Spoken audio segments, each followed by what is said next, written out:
Broadcasting from deep within the heartland of free America, where liberty still shines bright. You're listening to On the Move with Mac Worley III.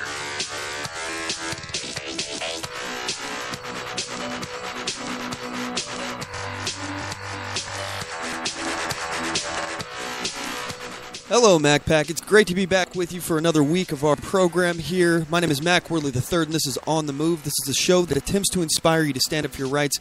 First and foremost, our MacPack lines are open, so if you want to join today's conversation, you can do so that way. The number to the show is 360-450-5625. Again, that is 360-450-5625. You can message us on Facebook.com/OnTheMoveShow or get us on Twitter at OnTheMoveShow. We'll be happy to read your messages live on the air, have you join the conversation that way. Okay, so first things first, today we're just going to get right into our featured topics here. Our featured topics this week are going to be how the Green Movement is actually communist red. I want to interweave this with a brief history of the Dark Ages. Then from there, I want to go into a discussion about political parties and ideologies. I want to break these down and explain them. Make it really easy so you can wrap your mind around it.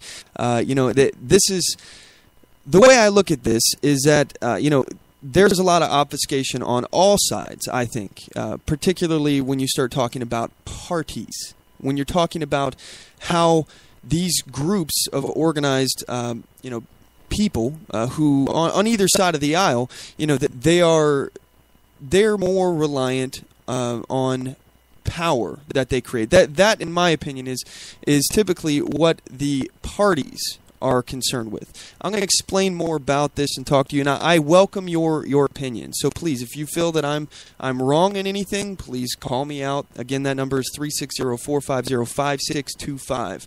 Also, another featured topic here, I want to talk about how free stuff has no actual value, and I will explain that. I also want to talk about how the Democrats need to distract the youth. I want to talk about how America's role as a superpower, how we got here, and what we should be doing. If we have time, again, I would like to get to this Democrat debate. I'd like to do a little bit of analysis on some of the topics that were covered. And as well, if we have time, this would be in the third hour. We'd be talking about the Palestinian-Israeli conflict, past and present. We got a bunch of other articles that we're going to get to here, some clips, some things that I want to talk about this week. But before we get into all of that, first, let me do some housekeeping here. Those of you who don't know, we broadcast every Sunday. That's 8 p.m. Eastern Standard Time or 5 p.m. Pacific Standard Time. So, if you're out there on the West Coast, that's the time that you can check us out live. If you don't happen to catch us live, that's okay. We have the show archived. It goes on Spreaker.com/OnTheMoveShow. It also goes on our YouTube channel. That's YouTube.com/OnTheMoveShow. You can check it out on iTunes or over there as well. Feel free to leave us a review if you like the show. Also, you can review us if you don't like the show too. That's fine. I'm open to constructive criticism. So feel free to leave your thoughts. We're also on Podbean. If anybody is interested, it's onthemoveshow.podbean.com. And of course, you can check us out at our main hub. This is where we do everything. It's onthemoveshow.com. So you can listen to the web player directly from there, or like I said, you can go to Spreaker.com/OnTheMoveShow.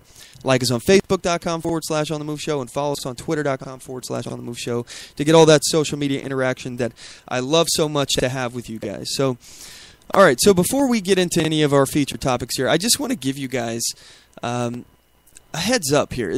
I'm so concerned. Being a college student myself, I am extremely concerned about the state of college in America. And not because, we're not getting a good enough education, anything along those lines. I mean, granted, I think typically what we're working for when you're in college is essentially that credential, that identifier saying that you have been able to go to school and here's your GPA and you were able to show up and do the work and blah, blah, blah. Not necessarily that you know anything, but that you are credentialed. And it also, there's some differences on where you get that accreditation. So, if you went to Harvard, perhaps people think that that gives you more clout, or you're more a desirable candidate than, let's say, somebody who went to, I don't know, I don't want to rip on any schools, but let's say a lesser known school. So you are paying for a credential. That's ultimately what it comes down to, and it doesn't really matter what you know. It's what you've accomplished on paper.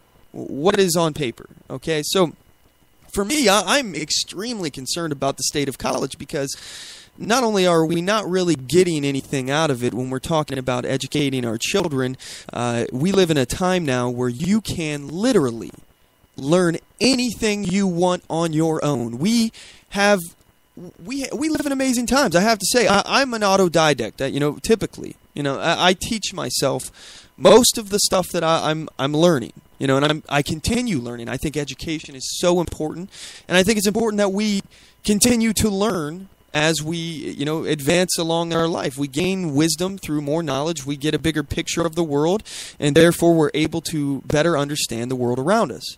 So education is extremely, extremely important.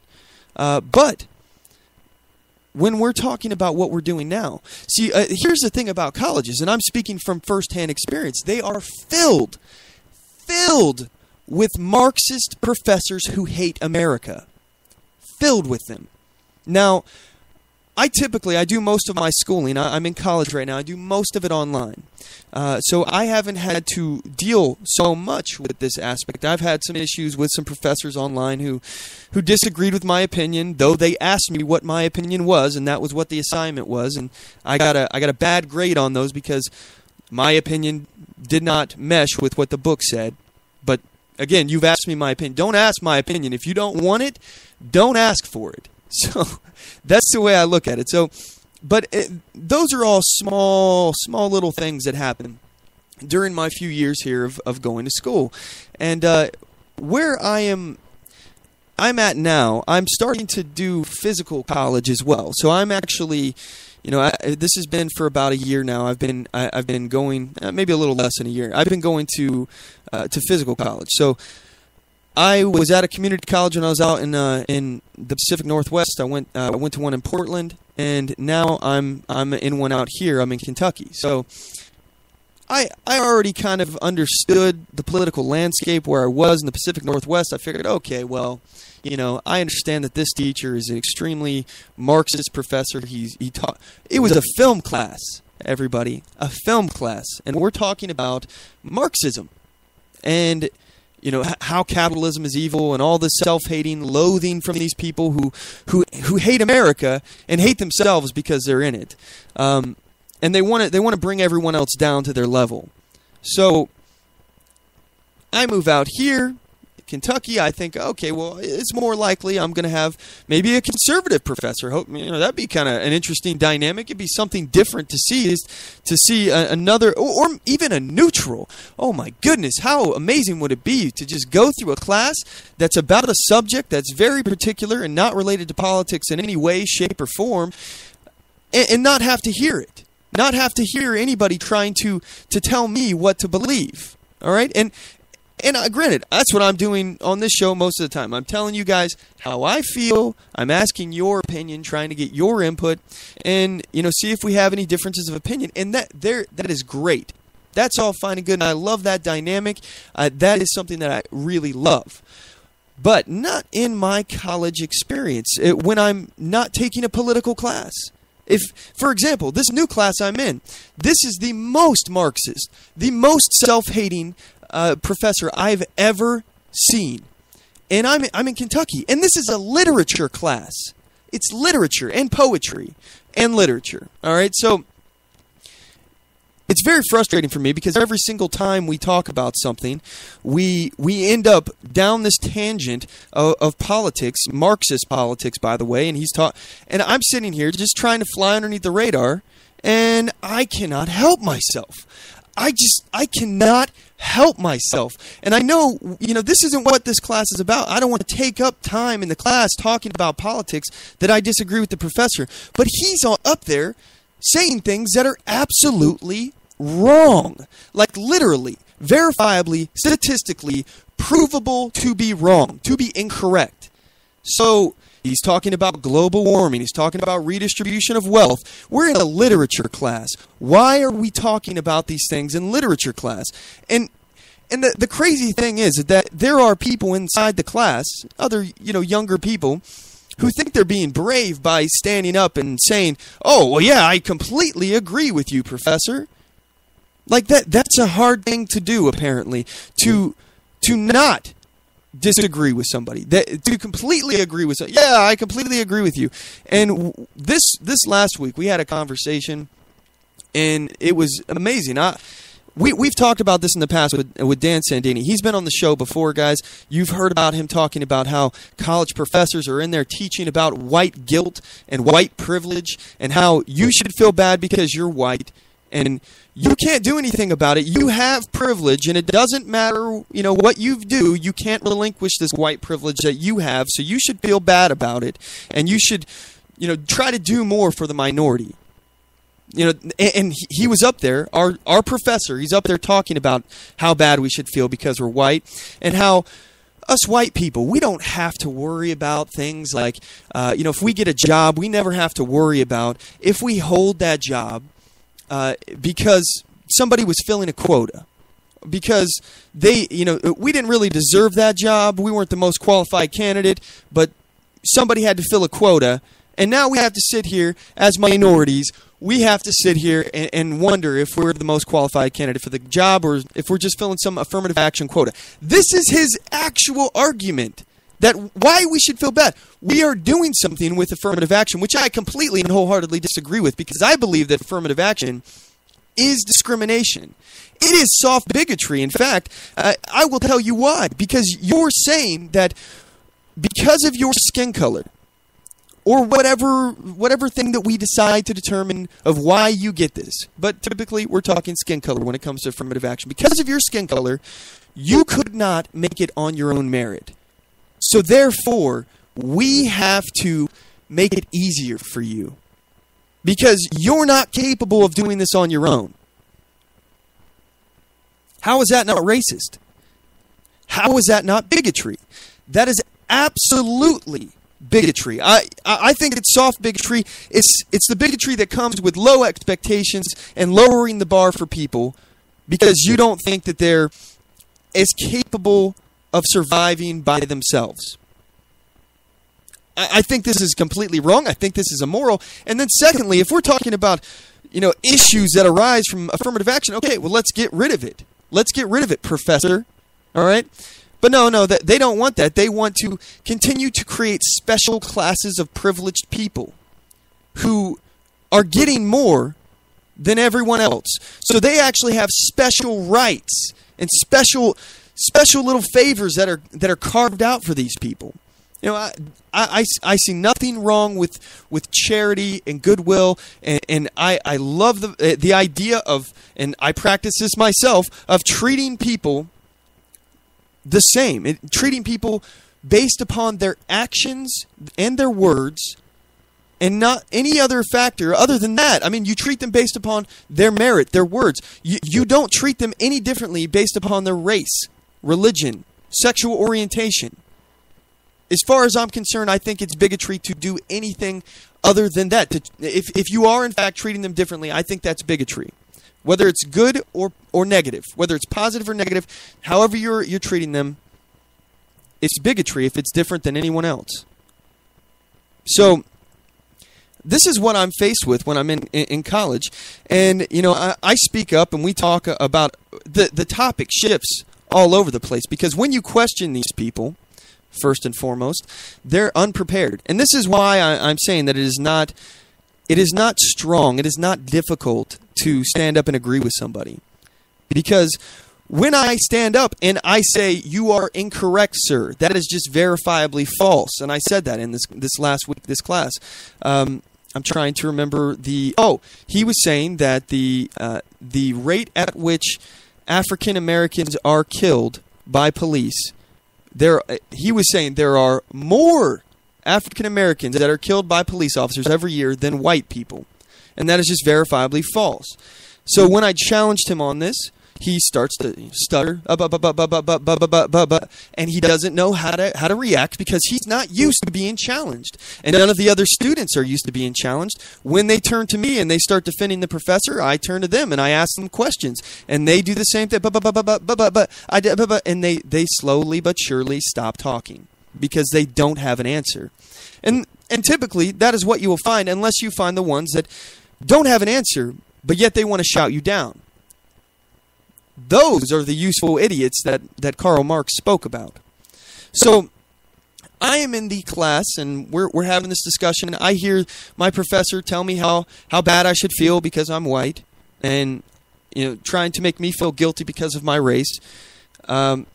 We talked about the disparagement between how many people are killed by police, white or black, and again, vastly more white people are killed every year than police. If you're talking about per capita, yes, because there's a smaller percentage of African Americans in the United States.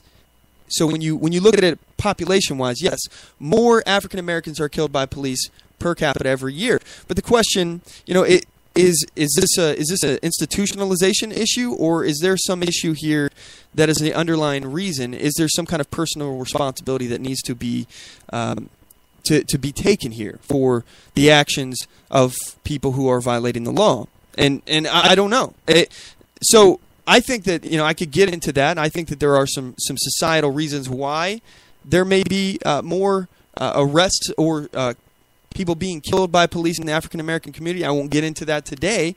But anyway, the conversation goes, and this professor, he basically moves into a conversation about how white people are about 150 years behind the times. And he's talking about South America, how they colonized about 150 years earlier than America did, and they trying to think here what his excuse was here. Oh yes, they outlawed slavery about 150 years before we did. So, that there's this, we're behind about 150 years from the rest of the world on slavery, according to him. Okay. And I'm like, all right, well, so let's talk about this difference, because he was saying that basically this is an American problem and that we should hate ourselves because we're Americans, and this is only an American problem. And then I brought up the Palestinian-Israeli conflict and said, well, look, they've been trying to work this stuff out for thousands of years, and they still haven't fixed it.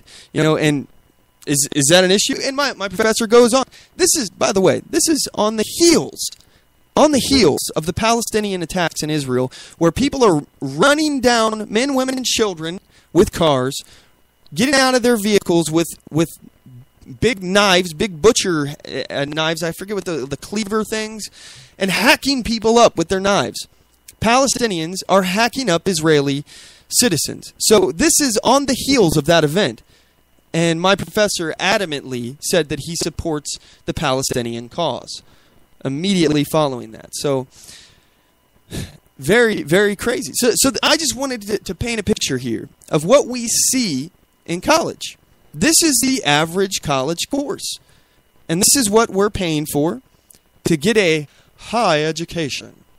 Look, I don't think that there's anything wrong with going to college to get this accreditation, this credentialing, where you're saying that you could show up to school on time. You can get good grades. You can actually commit to a process and be there. But I think it's dangerous when we look at how these things filter out into society. Do not think that this will not affect society down the road. We're teaching and indoctrinating our children to think about things in a certain way. And we can't be surprised when 10, 20 years ago, these former children who were in schools being indoctrinated to think a certain way, we can't be surprised when they are adults and they're in a position to run the country, they change the way things run. I mean, this is why I'm a big fan of homeschooling.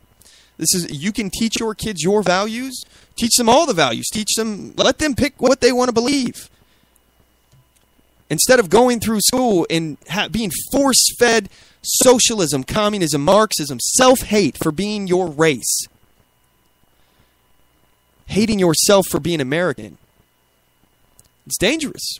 I think it's incredibly dangerous.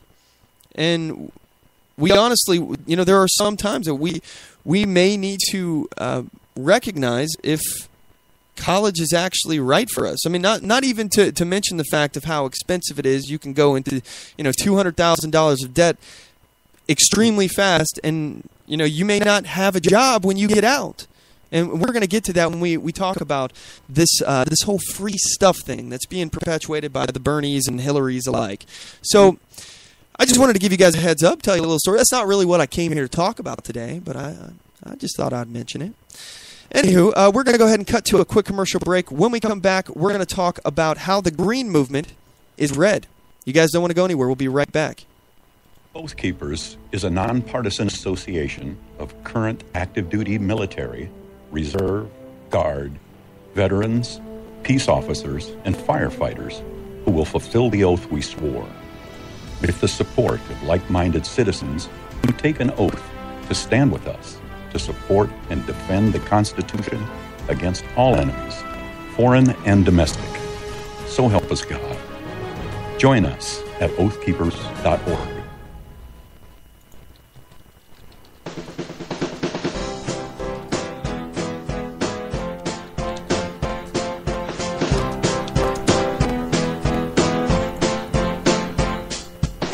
Support On The Move.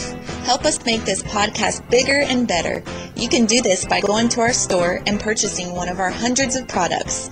All designs are original and made for patriots like you. Just go to cafepress.com/OnTheMoveShow. We appreciate your support.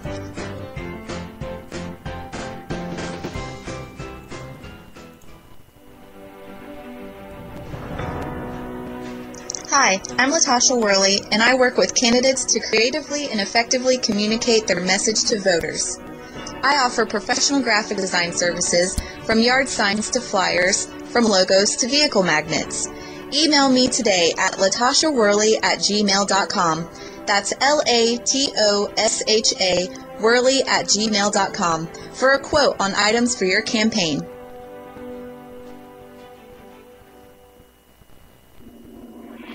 Broadcasting from deep within the heartland of free America, where liberty still shines bright. You're listening to On the Move with Mac Worley III. All right, we're back. So if you want to join in on the conversation, give us a call. The number of the show is 360-450-5625. Also, I want to give a shout-out to the 405media.com, who simulcasts our show. Big shout-out to those guys. Thanks for tuning in, guys. And again, don't forget to follow us on our Twitter and Facebook, facebook.com/OnTheMoveShow, @OnTheMoveShow on Twitter. You can message us on the air. I'll respond to your stuff. Even if we're off the air, feel free to leave your comments. I'm happy to reply to them on the next show. All right, so without further ado, let's go ahead and get into our first featured topic of the day, how the green movement is in fact communist red. It is referred to quite frequently as a watermelon. This climate change, global warming, global weirding, weather weirdness, all this, whatever other names that these guys come up with. Again, a very Orwellian style of naming things, when you continually change things to, first of all, fit a narrative. So when global warming didn't work, and they realized that, in fact, in some ways, the Earth could have been cooling, and then they called it global cooling, and they weren't sure, and now it's climate change because they can't get the numbers right. They just can't figure it out. They can't. Is the Earth warming or cooling? I don't know. Let's just call it weather weirding. That sounds good. And when you continue to change the name of something, people don't know what the hell it is you're talking about anymore. Just how, the Democrats, they change their name to liberals, even though they're not liberal in any way, shape, or form. They're actually socialists and communists and collectivists. That's a big one too. And then they're now going by progressives. So again, they just continue to change the name and fit the fashion, whatever's looking good. Whatever sounds nice in the time. If they get too much heat with one name, they just change it, kind of like what they're trying to do with Common Core. They change it to a different name. It's the same thing, but it's just named something different. So, again, this watermelon analogy, they claim that it's for, the planet. It's green on the outside, all right? But on the inside, like a watermelon, It is red, and red for communism. And let me explain why. First of all, I can tell you easily enough that you can prove that these people don't actually care. The people who are spouting off about climate change and how we need to dramatically change our way of life, and we need to live more like Europeans, where we don't have a washer or dryer in your house. You have to go to either a communal one, or perhaps you have to do your own washing and drying by hand. Hanging things on those clotheslines. That's a frequent occurrence in Europe. Anytime you hear a politician talking about, oh, we need to be more like Europe, you should hear an alarm going off. Well, I don't want to live like that. I don't know about you, but I like modern technology. I like to be able to have certain luxuries in my house that I can afford, and the ones I can't, maybe one day I can get that. But in Europe, they also have they don't have hot water heaters that just continue to heat your water all the time. You have to actually heat up your water when you're about to use it, and then you turn it off. So in many places, it's not everywhere, but in many places it's like that. And the houses are tiny. They're built up on top of each other. Look, compare the life of the average person in, let's say, Texas. Okay? Everything's bigger in Texas, they say. And it is said for a reason, because everything is actually bigger in Texas. Look at the houses in Texas. Have you guys ever looked at the housing market in Texas? Oh my gosh. Oh my gosh. I salivate at the houses in Texas because they're beautiful. They're immaculate. These houses are enormous. They're square footage out the wazoo. And, you can get a house for like $180,000 in Texas. And that house, and for example, places that have higher costs of living, that house would be millions of dollars in a place like New York. That place would be, close to $1 million, if not more, in places like the Pacific Northwest, where I was just from. I mean, the real estate market out there is terrible. It's so expensive. So expensive. You pay $500,000 for a house, and it's like a house that you could get for like $100,000 in Texas. I mean, this is what I'm talking about. I don't want to live like that. I don't want to pay, millions of dollars for a house that is tiny. It's not what I'm into. All right. I like square footage. I don't think that's a crime. So, but anyway, back to the green movement. They want us to live like the Europeans. I don't think that that's the way we ought to go. And they do that because they're like, oh, you're destroying the planet. You're destroying the planet. Oh my gosh. What are you, a heartless person? You don't think that this planet deserves to be protected? How dare you take your hot showers once a day? You should throw your laundry in the bottom of your shower when you take a shower in there, and only you can only use cold water because hot water that's too high of a carbon footprint. You'll be responsible for the destruction of the planet. All right, so they want us to change all of the ways that we live our life, to include not eating meat. To include not eating meat. That is where I draw the line there, dirty hippie. All right, I will eat meat. That is what I will do. I apologize if it offends you, but I am a meat eater. I am a carnivore. Every now and then I dabble in some greens that accidentally get mixed in with my meat, but I eat meat. That's what I eat. So you're not going to change a tiger's stripes. I apologize, but it's just not going to happen.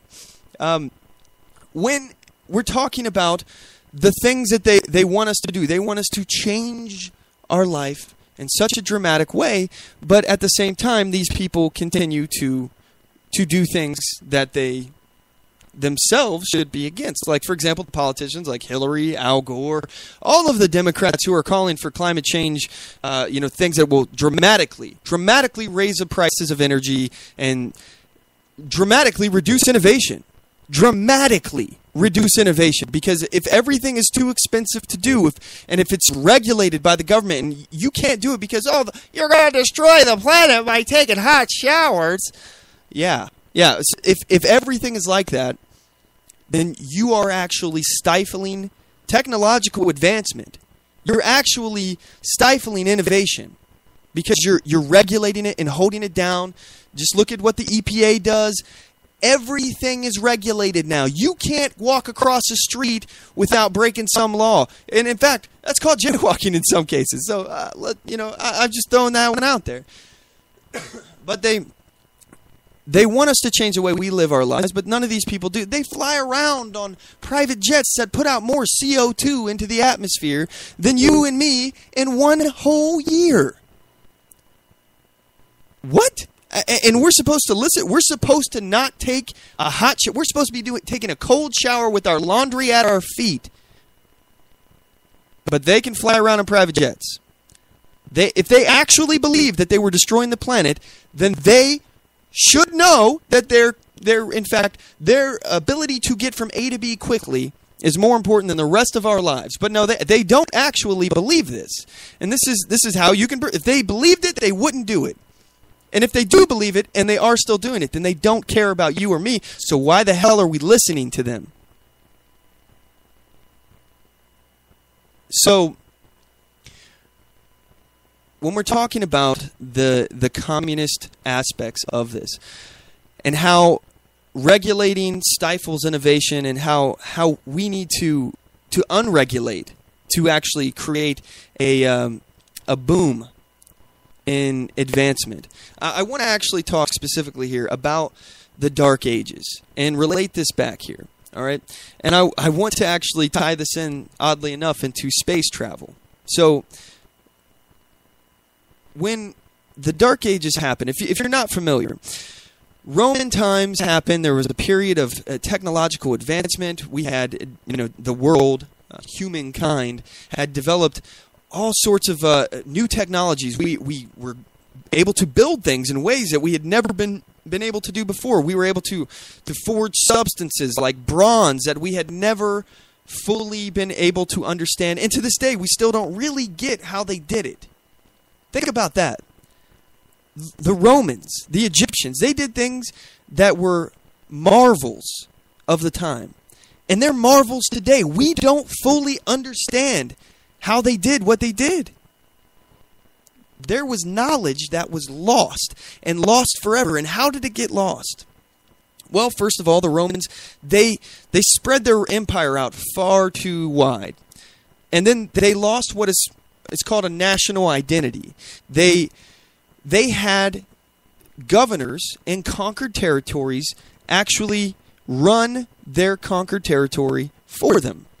So, when the dynamic, the culture, the religion, the race, all this stuff is different from the primary culture, you create divisions within one culture. They were still considered Romans, but they were conquered Romans. And they weren't quite the same as, Romans living in Rome. So that's the way they looked at it. So they had this division. Well, what happened? Eventually, they spread out their empire too far. They overspend. They started to overspend on trying to protect this empire, and they ended up not being able to pay the people who were guarding the edges of the empire, the people that were not in ethnicity Roman. So when the barbarians start storming in, and these soldiers aren't able to get their money from the Roman government, they throw down their arms and walk away, and the barbarians just roam right through. And they start to get emboldened when they realize that there's nobody guarding these territories anymore. So they rush right in. Anyway, after a period of time, I won't dive too deep into this. The Roman Empire falls as a result of being overextended. And, all this conquered territory ends up being reclaimed or claimed by other parties. And it eventually leads to the demise of the Roman people. And what happens? All this information is lost. All their advancements are lost. All the technological breakthroughs are lost. People no longer know how to build these giant irrigation systems. People no longer know how to build giant coliseums. They don't understand it anymore. They're back in the Iron Age. They went to the Bronze Age, and now they're back to the basics. And people could actually look from the period of the Dark Ages, because this is a period where religion really took over. All right, you had a commingling of church and state, and science was, in essence, it was considered heresy. It was against their religion, essentially, to practice anything that promoted science over religion, over the idea that God is the ultimate creator of everything. And here is the problem. This lasted for 500 years, and it completely stifled all scientific advancement. And people could literally stand in the present, or in our case, it would be the past, but look back at objects and structures that were built hundreds of years ago. And they could know that the past was actually better than the present. They could see it, a monument to the past. So information was lost. 500 years of the Dark Ages, where hardly any scientific advancement, anybody who was deemed to be a threat to the church because they were promoting science, was killed. They were killing scientists. Anyone who dared to ask or question. So, oddly enough, this leads us to, first of all, we can see a parallel when we're talking about the Green Movement, stifling advancement, stifling technological advancement, stifling science. And we talk about the science of climate change, and they don't actually have any science. They talk about a scientific consensus, and with this consensus, it doesn't necessarily mean that there's science behind it. They say, we stand behind the consensus of this liberal, think tank who says that climate change is real and it's happening now at an aggressive pace. But they don't actually back it up. Again, if you look at the satellite data, 18 years of data from satellites monitoring our planet's temperature do not show a marked increase in the planet's temperature. So, and even if it did, that doesn't necessarily mean that we are the cause. Again, there is no correlation. There's no statistical correlation between how many parts of CO2, carbon dioxide. Again, I mentioned, I think it was last week, they call it carbon because that sounds dirty. You think of coal, the soot, the dust that's floating in the air, but it's really carbon dioxide. When I breathe out, that is carbon dioxide. It's nothing dirty about it. That's plant food. Plants need that to survive. Again, though, there's no correlation between carbon dioxide, how much you put into the atmosphere, to how many degrees the temperature of the planet will rise. You can't say if I put this many parts per million of carbon into the atmosphere, the temperature of the Earth will rise this many degrees, because we don't know. We do not know. This is a theory. And the theory is being refuted by the facts. There are, if you talk about a scientific consensus, there is no scientific consensus on global warming, climate change. It's not settled science as they want us to believe. There may be a liberal think tank that has a completely agreed upon idea of what's going on with our planet, but there are other scientists out there that are saying, the data is not quite there. I don't understand where you're jumping into these wild speculations and conclusions from. The data's not there. You have to wait until we have conclusive data. So, again, there is no such thing as conclusive data when it comes to climate change. But yet they want us to change all of our lives, and they don't care that they do things that are supposed to kill us, like flying around in private jets. But they want us to completely alter the way we live our life, and in a way that would completely stifle scientific advancement. Does this not sound like the Dark Ages, everyone? And let's make this parallel here with the Dark Ages. 500 years of technological advancement was lost. And who knows where we were? We don't even today. We don't know how they did what they did back then. So not only did we lose 500 years, but we were reset to year one. We were back to the Iron Age. We lost information. So how many years and hundreds of years, thousands of years of knowledge was lost? In addition to that, a 500-year period where we did nothing. We did not advance. And I want to make it clear here. If we had not experienced the Dark Ages, if we had instead hit a point of the Renaissance early, right after the fall of Rome, we'd be flying around in space right now, everyone. I want you to know This is not science fiction. This is science fact. If we had 500 more years of technological advancement, we would be a space-faring nation. Maybe everybody would be in space. Who knows? And I think if we're talking about climate change, climate catastrophes, all these other things, yes, those do happen. Those are real. They've happened on this planet. They've happened. If you don't know about me yet, guys, I'm a huge sci-fi nerd. I love sci-fi. I eat it up.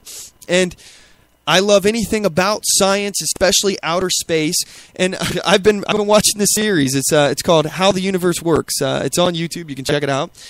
Very, very interesting stuff. But this planet has experienced so much stuff. And we still really, again, when we're talking about science, we still really don't understand the planet. Okay? Let's talk about the correlation between, planet studies and human studies, okay? And I don't mean like the cultural study, the feminists out there telling you that you're a jerk because, you have a mustache or something. I don't know what they're saying nowadays. You're a misogynist pig, and you're all about the patriarchy. I'm not going to shave my pits for you.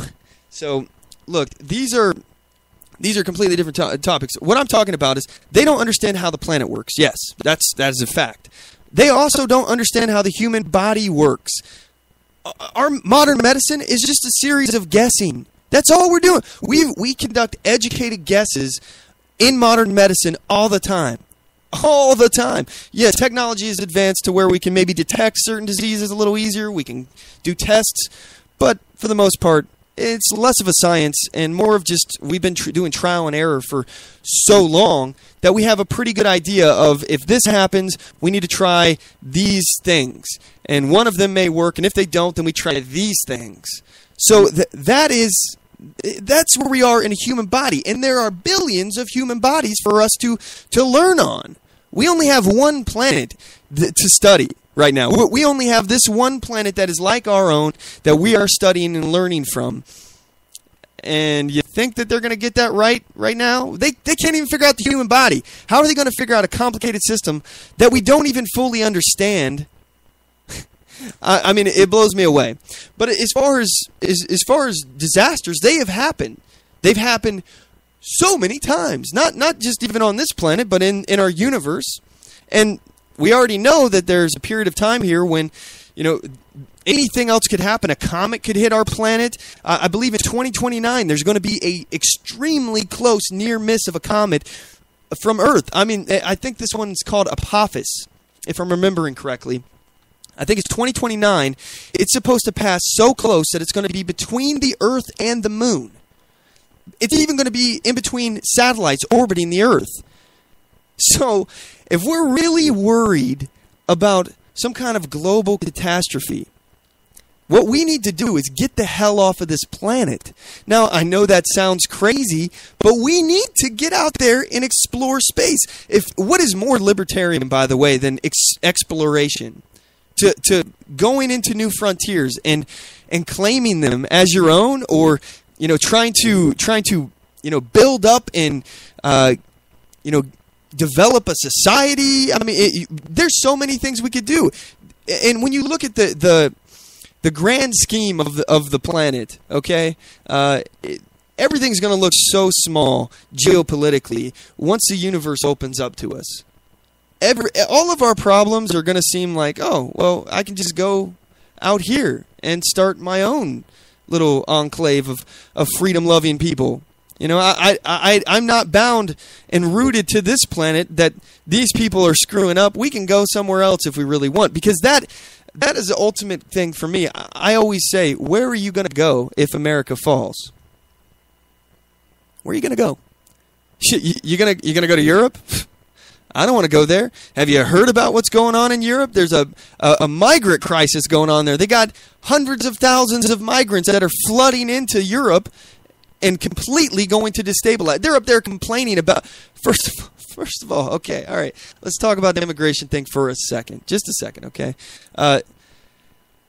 We are told that it's our moral obligation. I would disagree that it's a moral obligation to take in refugees. You don't have an obligation to take in anyone. You You should if you can and you want to, and that's called charity. So that's called goodwill, and it's a nice thing to do for other people, is to help them when they're in trouble. But you don't have to do that. You don't have an obligation to do that. So people in these European countries are taking in refugees. This is happening in Turkey as well, I believe, but mainly in these westernized European countries that have welfare states and all these things. So these refugees are flooding in, and the Europeans are kind enough to help them. They are kind enough to take them in and help them, even though they're coming there. Not because it's the first place on their route and they're just trying to flee somewhere. They are looking for the best life that they can get, which means they're looking for the most handouts that they can get from a government, which is why they're looking at places like Sweden. They're looking at places like Germany. They're looking at all these welfare states that were created. Because they want to get, they want to be able to survive. Who blames them? But again, that's charity. It's all of this is charity. You're doing for others. That's great. But now these people that are coming in, not all of them, I'm sure, but there are a lot of them that are complaining about the conditions. We have to live in tents. Well, what did you expect? What did you expect? You came to our country unannounced, uninvited, not seeking asylum, but seeking immigration, because you've already left the country that you went into initially that was giving you asylum, and now you've left and immigrated to another country. This isn't about asylum anymore. This is about immigration. So, anyway, these people are up there complaining about how slow their internet is, and how lousy their food is, and how lousy the tents that they are in are, and they're being, really, in my opinion, ungrateful. So, where are you going to go if everything breaks down here? What country? I mean, we're going to go north. Canada just elected a progressive. They're on their way. The long march towards socialism, communism, it's going to happen there too. What are you going to do? Where are you going to go? Space, the final frontier. That's where we need to go. I think that is the most libertarian idea that we can have, and every problem on Earth is going to seem so much smaller when we're out there traveling around the universe. Now, maybe my head's up in the clouds or out in space, but I believe that the green movement will stifle us from being able to get out there. Will also cause us to be at greater risk, because if a comet, for example, happens to hit the Earth, a mass extinction event, that's it. That's it for Earth. I mean, we'll have some astronauts out in space still, but eventually they're going to run out of resources and die themselves, especially if they can't return back to the Earth. They're pretty much screwed. So, human race, gone. There is no more human race. If we are at least out among other planets, we create some colonies out there, we can start over. Yeah, and there's a million other ways. By the way, check out how the universe works if you are interested in all the ways that the universe can kill us. So there's so many ways that we don't even fully understand, but I mean, there are tremendously scary ways, scarier than just a comet that can kill us. So again, we need to get off of the planet. That's just where I stand. But anyway, if we are allowing the green movement to actually stifle this advancement, similar to how it was in the Dark Ages, we'll never get there. Not to mention all the technological advancement that we could be enjoying, making our lives a better life to live, and also potentially finding alternative energy sources that could help take care of our planet. And I absolutely believe with being stewards of our planet, good stewards of our planet, and not just using it for all its resources and then throwing it away and finding another one. I don't want us to be a virus spreading across the universe. We should take care of what we have. However, we should do it in a smart way. And I just don't think it's smart to stifle our advancement, stifle growth, stifle development, and I don't think it's going to lead us to the road that we want to be on. Anyway, that's just me. I would love to hear from you guys. Give us a call. The number to the show is 360-450-5625. At this point, we're going to go ahead and cut to a quick commercial break. And when we come back, we're going to be talking about how free stuff, or actually, we're going to talk about the political parties, their breakdown, and how free stuff has no value. So anyway, we'll be right back after this break. Do not go anywhere. I do solemnly swear that I will support and defend the Constitution of the United States of America against all enemies, foreign and domestic, and that I will bear true faith and allegiance to the same, and that I take this obligation freely without any mental reservation or purpose of evasion, pledging my life, my fortune, and my sacred honor. So help me God. Join us at oathkeepers.org.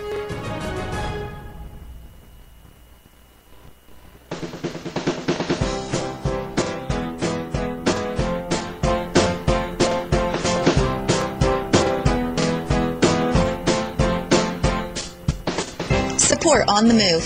Help us make this podcast bigger and better. You can do this by going to our store and purchasing one of our hundreds of products. All designs are original and made for patriots like you. Just go to cafepress.com/OnTheMoveShow. We appreciate your support.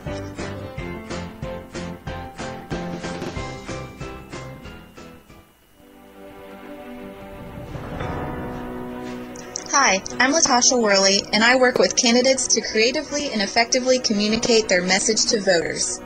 I offer professional graphic design services, from yard signs to flyers, from logos to vehicle magnets.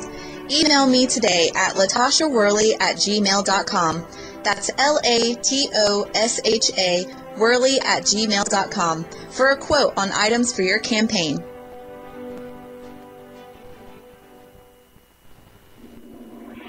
Broadcasting from deep within the heartland of free America, where liberty still shines bright. You're listening to On the Move with Mac Worley III.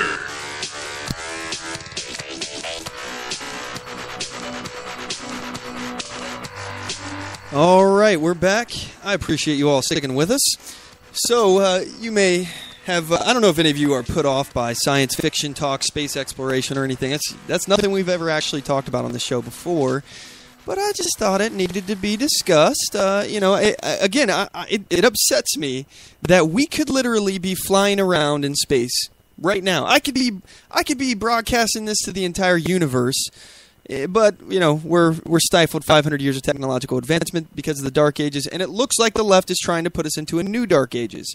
A new Dark Ages. So, anyway, without further ado, we are joined by our intern and my good friend, Mark Delphine. He's back with us on the show. He's been MIA for the past few days. He's been doing some other things, in his life. God bless him.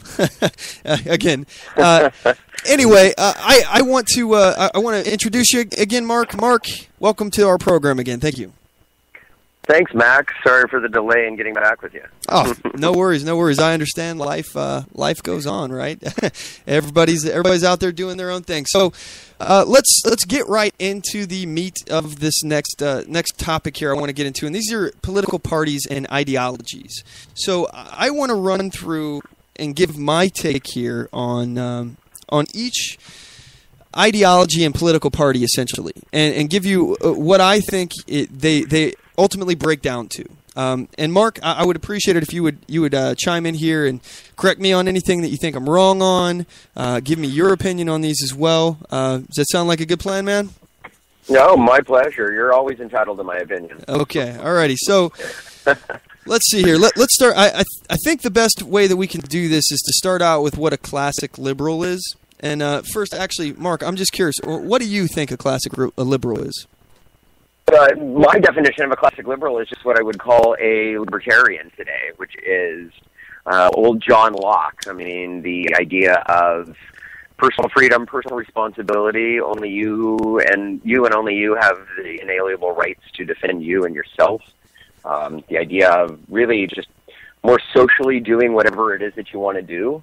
And it more focuses, I think, on the social issues as a classic liberal than on the fiscal issues. Whereas, I would interchange classic liberal with constitutional conservative. But then again, those are just, it's all just semantics. But I consider a classic liberal today to be a libertarian. And I would agree. I actually wrote, because I did a little show notes here prior to the show, I wrote libertarian philosophy. I believe a classic liberal is the closest to the libertarian philosophy as possible. And again, you have to understand that there's a difference between a party and an ideology or philosophy. So when we're talking about classic liberals, what I believe they are is they're socially liberal, fiscally conservative. They are like the small government types, and it's again it's very very close to what people would assume a libertarian philosophy would be. So let's actually break down what's the difference, first of all, between a small L libertarian and a big L libertarian. Mark, would you like to do the honors?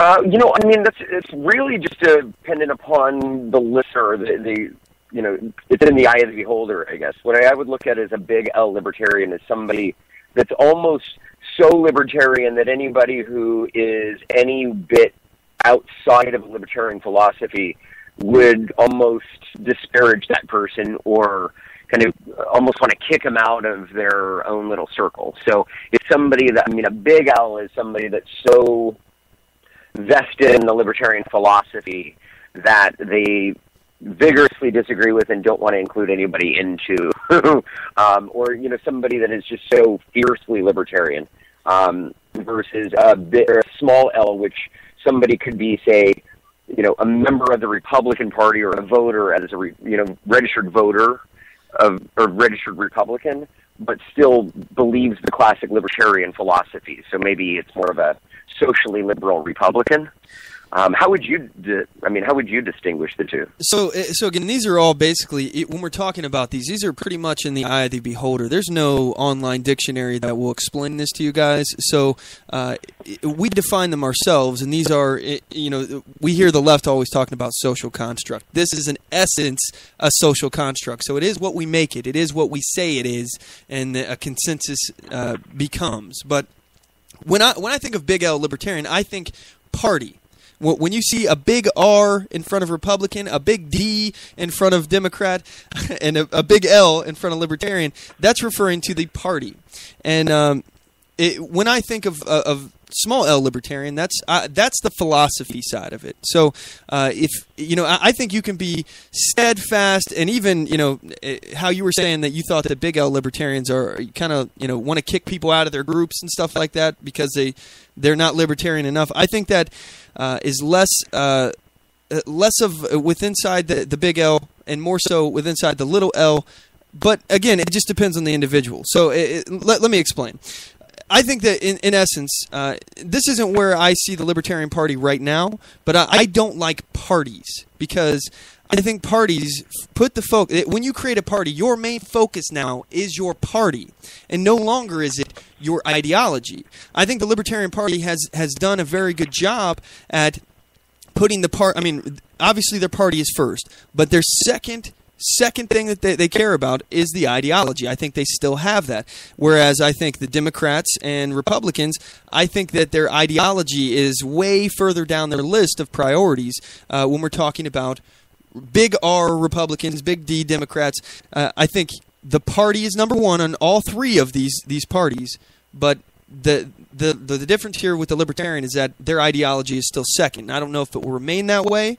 That's why I refer to myself as a Libertarian with a small L. I'm not necessarily a big L Libertarian because I don't necessarily vote Libertarian. So I'll vote for any candidate. I don't care. Whatever candidate is closest to my Libertarian philosophy, my Libertarian ideology, is the one I'll vote. So I don't care if it's a Democrat. I don't care if it's a Republican. I'd like it to be a Libertarian, but I don't really care. Would you disagree with that, Mark?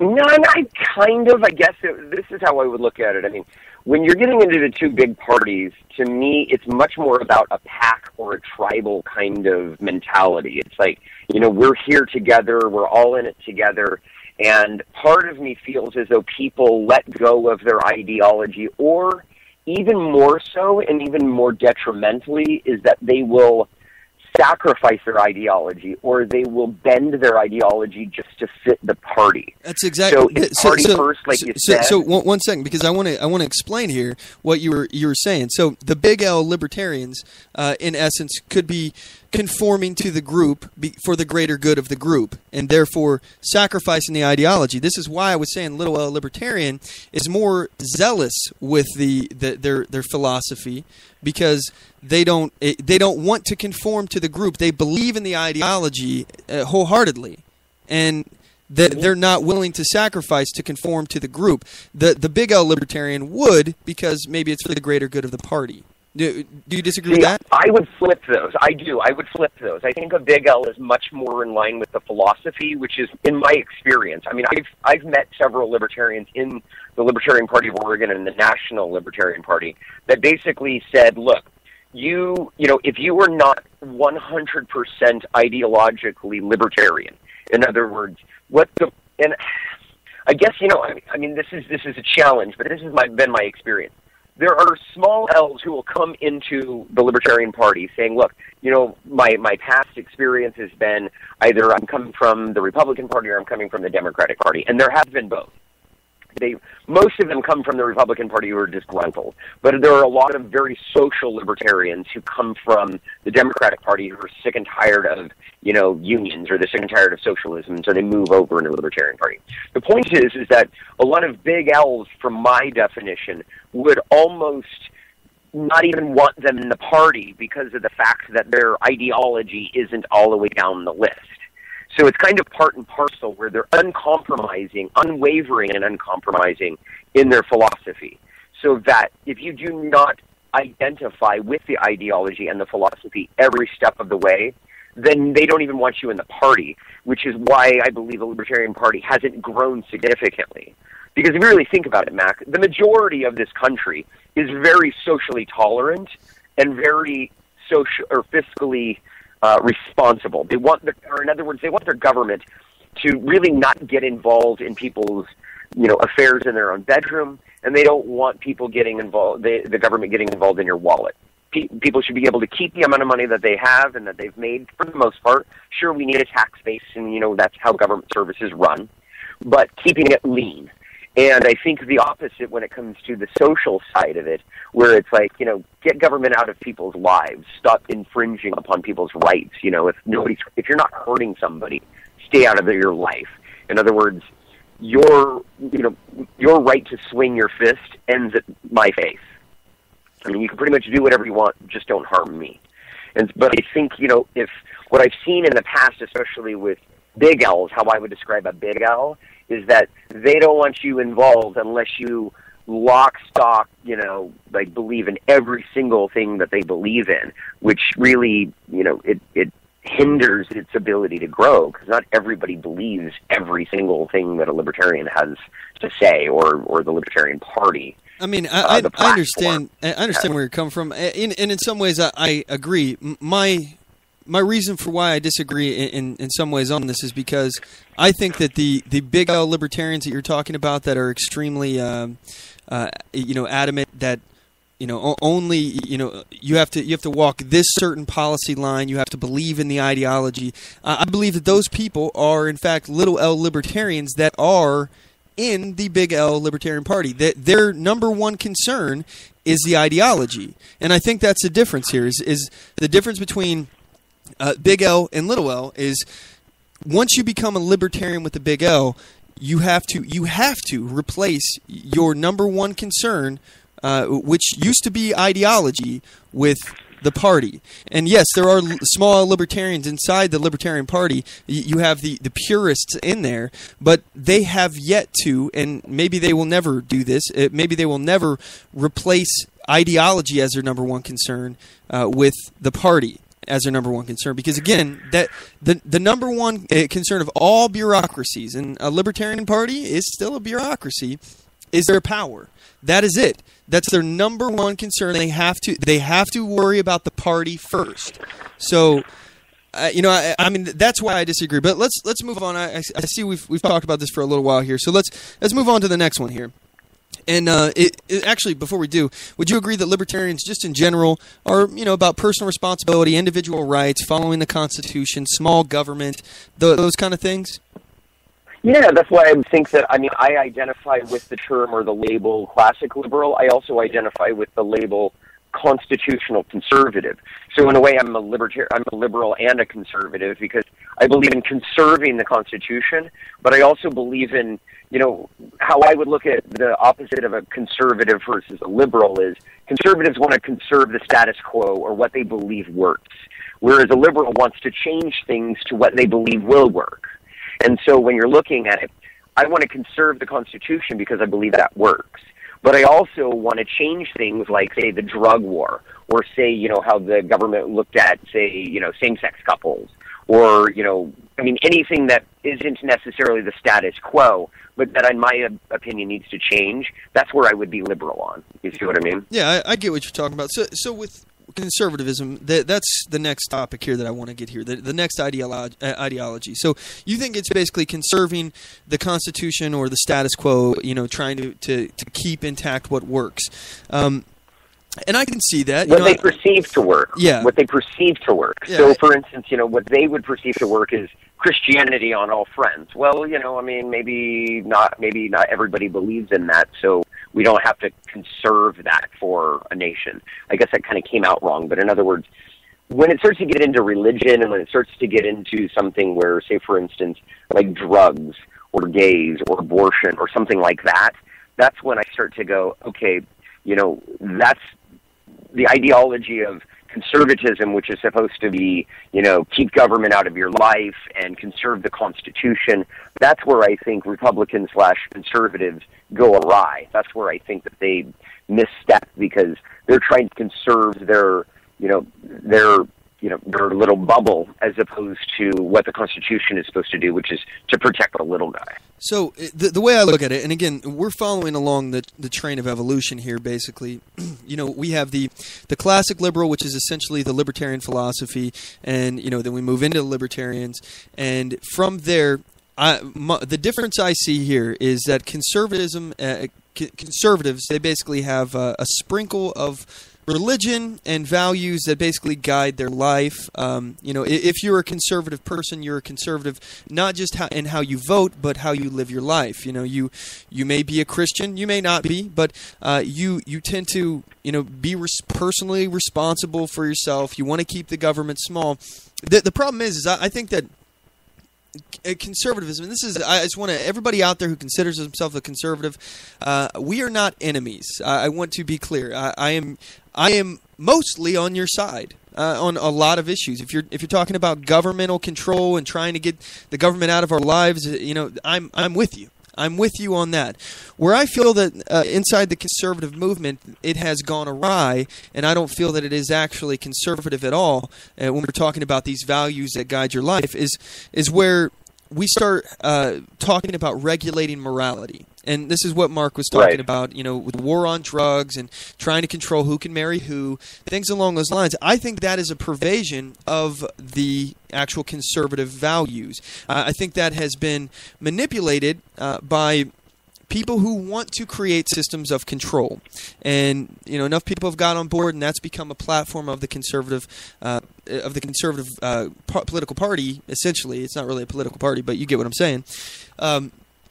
But the conservative ideology, and though I understand somebody could be offended by other people doing drugs, and I also understand how drugs can also increase crime in some aspects. However, I would disagree that you need to punish people for inanimate objects instead of actions. That's what I think that actions are what should be punished. So if somebody is on drugs and they have to steal to provide for their habit, then at that point, we should be punishing the stealing. That's the crime. And if you want to, in my opinion, I don't have any issue with us tacking on little addendums to a crime. So let's say if you commit a crime for stealing, let's say instead of like a year in jail, if you're on drugs, we add 10 years. Okay, I that would maybe discourage the use. Go ahead. Zach, it's a lot like, say, for instance, if I get in a car accident and I hit a kid. Okay, well, maybe if I wasn't looking or if I was texting, well, here's my punishment. But if I'm drunk and I get in a car accident and I hit a kid, now, there should be double, triple the punishment because of the fact that, I had endangered someone. Exactly. I think the real distinction here that I think that you're trying to make here is that there's a distinction that the libertarians usually use, which is a victimless crime. When you're dealing with, say, prostitution, when you're dealing with, say, drugs, when you're dealing with, say, even sodomy laws way back when, is there a victim here? If there's no victim, then it shouldn't be a crime. So when people can start to extrapolate that and go, well, yeah, but it shreds the moral fabric of our lives if we allow prostitution or it encourages drugs. Yeah, but then you have to punish the end crime. You don't punish people who are voluntarily exchanging ideas, exchanging, sexual favors, exchanging drugs. Goods None or of services. That stuff has a victim. Yeah, and I definitely agree. No victim, no crime. That's that's kind of where I'm going with this. But I don't think that it is actually conservative to actually try to regulate morality. And let me explain why. Because if we're talking about conserving constitutional principles and the founders' intent and things along those lines, we have a verifiable link to show that the founders did not like religion being imposed upon them. We can look back at the founding of the country. I mean, just when people started coming over from Europe, people were leaving because the Church of England was restricting their religious rights, and they wanted to practice the religion that they wanted.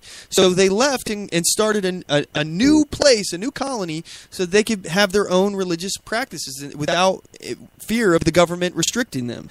So I mean, that is why we came over, and our founders absolutely believed in that, and they believed that there should be a separation of church and state. There should not be a church commingled with the state and a state religion. So they didn't like the idea of trying to impose morality or religious beliefs on the entire populace. Therefore, if you're actually trying to say that we should regulate morality, I think you're actually not being conservative. I think you're in fact going against that, and that's why I think it's been perverted. The conservative cause with this regulation of morality has been perverted to where it's no longer where it's no longer conservative, and it's closer to statism on that front. Yeah, you're right. The statism issue is really the big thing for me. It's that, like the right-wing, the hardcore right-wingers and the hardcore leftists are pretty much the same in that they want to use government. They like government. They just want to use it for their own interests. So, while conservatives, quote-unquote, or right-wing, people on the far right who will look at it and be like, limited government, but we want to use government to go ahead and stop people from doing this and stop people from doing that.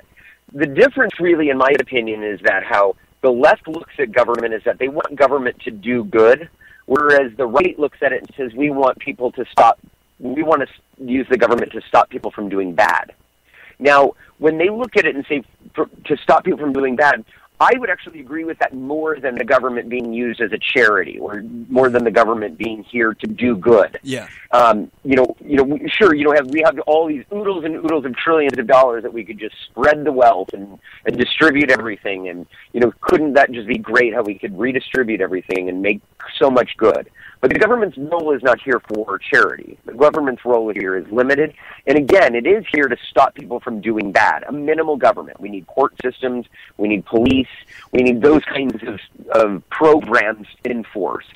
And then when you're dealing with a national government versus a state or local.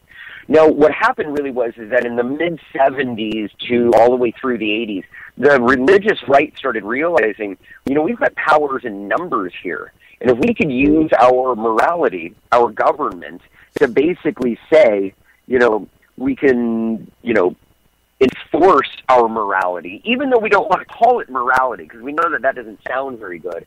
But if we can go ahead and stop people from doing bad in the way that we think it's bad, which is prostitution, drugs, gays, abortion, all of those kinds of things that are really more individual choices as opposed to a national choice, that's the kind of thing where I think they started to really go wrong, and they started using the tool of government just exactly the same way, in a statist way, that the liberal left would use it. Almost in even more of a dangerous way, though.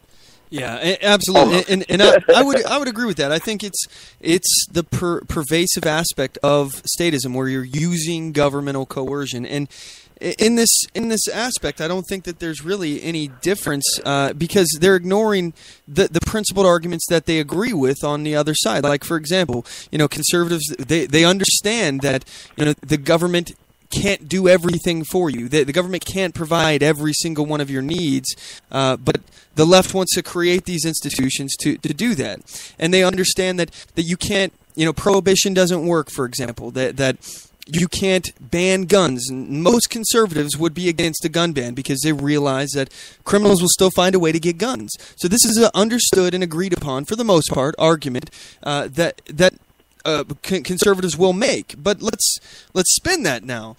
You want to prohibit drugs and prostitution. It's the same thing as the gun argument. There will still be a criminal element out there if people want, and we can see it in our society now. Drugs and prostitution is illegal and everywhere, for the most part.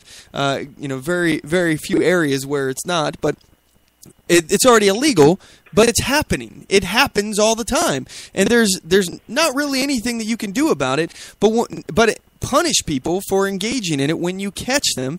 And is that really, first of all, a good use of resources? And secondly, is that actually stopping anybody from being hurt? Because I think, and I would argue that, for example, let's just look at prostitution, for example. When you ban that, you're saying that two people can't interact in an agreement with each other. They can't have a mutual exchange. All right, whether or not you disagree with the morality on that, it really doesn't matter. If they're consenting adults, basically doing a contract, then what is the government's business of that? And there's no victim in this situation. But when you ban it, when you make it illegal, you create a criminal element that surrounds this thing and put a lot of these women that are in this business at greater risk than they would be if it were legal.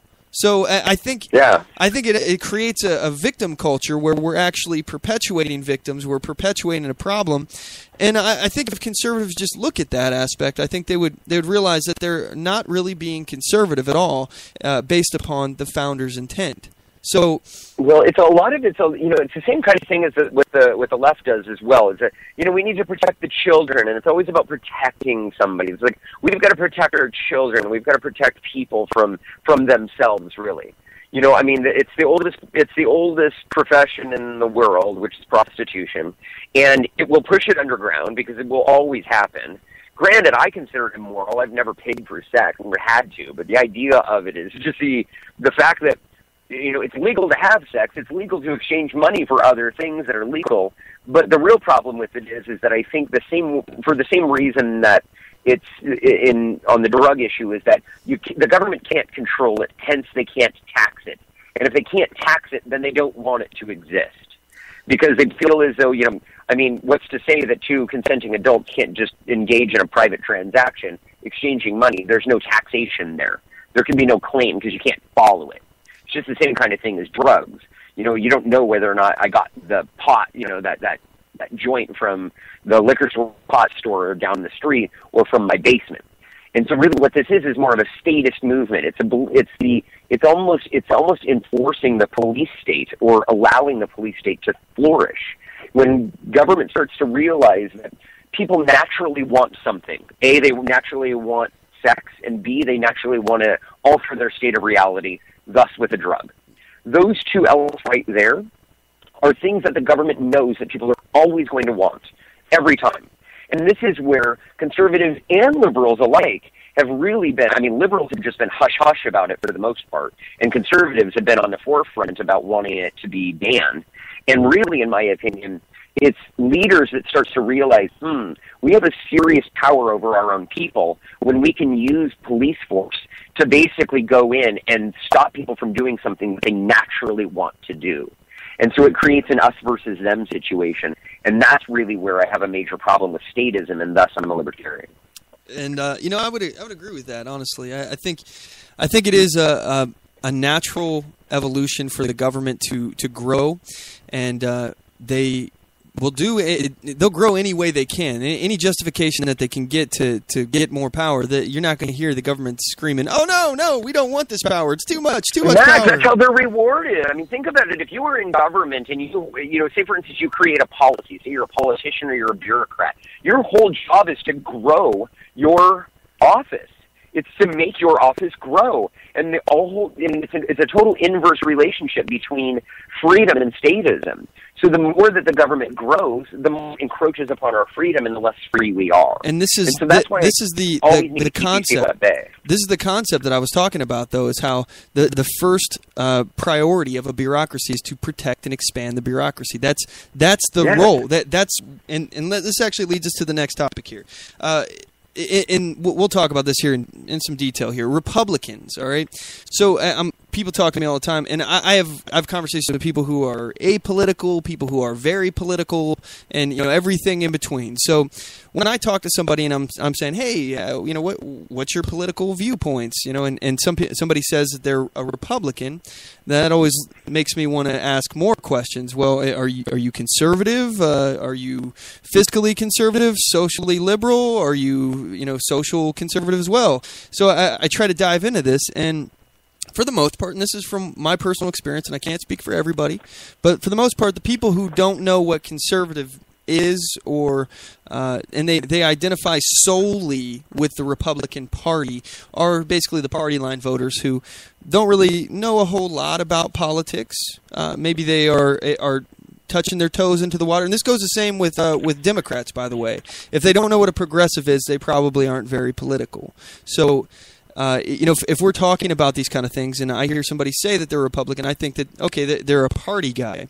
And again, when we're talking about parties, the main thing that they worry about is power.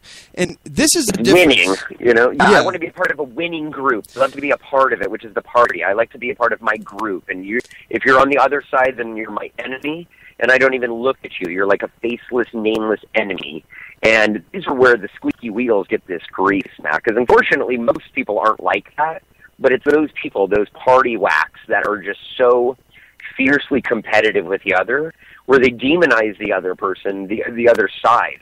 They're not even human beings for the most part, to the other person in those eyes.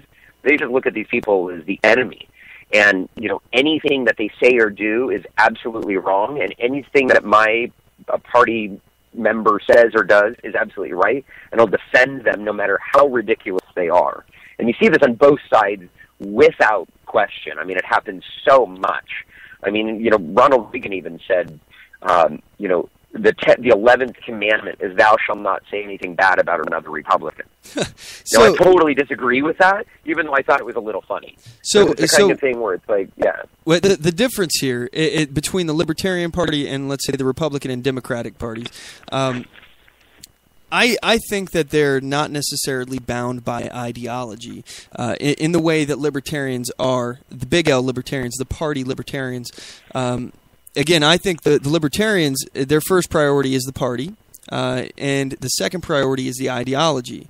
Whereas when Democrats and Republicans are looking at their list of priorities, it's party power, then tons of other things in between here and there, and then way down at the bottom of the list is ideology. I don't think that they're really bound to it, and they only do what they have to do to capitulate to their constituents. They basically just do enough to make them happy. That's why parties in general are more likely to be corrupt, obviously. I mean, because it's a group of people organized in a bureaucracy with the government that just leads to corruption. And again, their number one goal is power. So let me summarize it this way. I think basically the Libertarian Party has always considered itself to be the party of principle, unwavering, uncompromising principle. Whereas a lot of my friends, even on Facebook, or a lot of my friends who are very liberal or very conservative, they look at me and be like, Mark, you are uncompromisingly devoted to your principle. Well, hold on one second, because if you say that's what they are now, and that may be the case, the Libertarian Party may be the party of principle, but that doesn't necessarily mean that they always will be. The Republican Party was a party of principle when it was created, and so was the Democrat Party. Once it gets a taste for power, Mac, if Libertarians start winning, you're going to see that dynamic change stat right away. Yeah. Because power is so addictive. I mean, I remember I ran for Senate, and I was getting national news for a number of things. And I tell you, Mac, that whet my appetite so much. I looked at that, and I was like, oh, my God, it was stroking my ego like crazy. And I could see how quickly, if I even had a chance of winning this election, which, I mean, I was a Libertarian, and, Ron Wyden in Oregon is a pretty damn safe senator. But the idea was that if I ever had a chance of winning, what would I have done? Would I have bent my own rules and my own ideology? Would I have gone against my own integrity? Would I have said anything to get elected, a la the Clintons, or a la any Republican who's in major power, or any Democrat who's in major power? That's the difference in terms of once you start to get into power, once you start to win, and winning becomes addictive, and power becomes a minimum, like you must continue to keep it, that's when it starts to get corrupt, because then you say and do whatever it takes to get elected.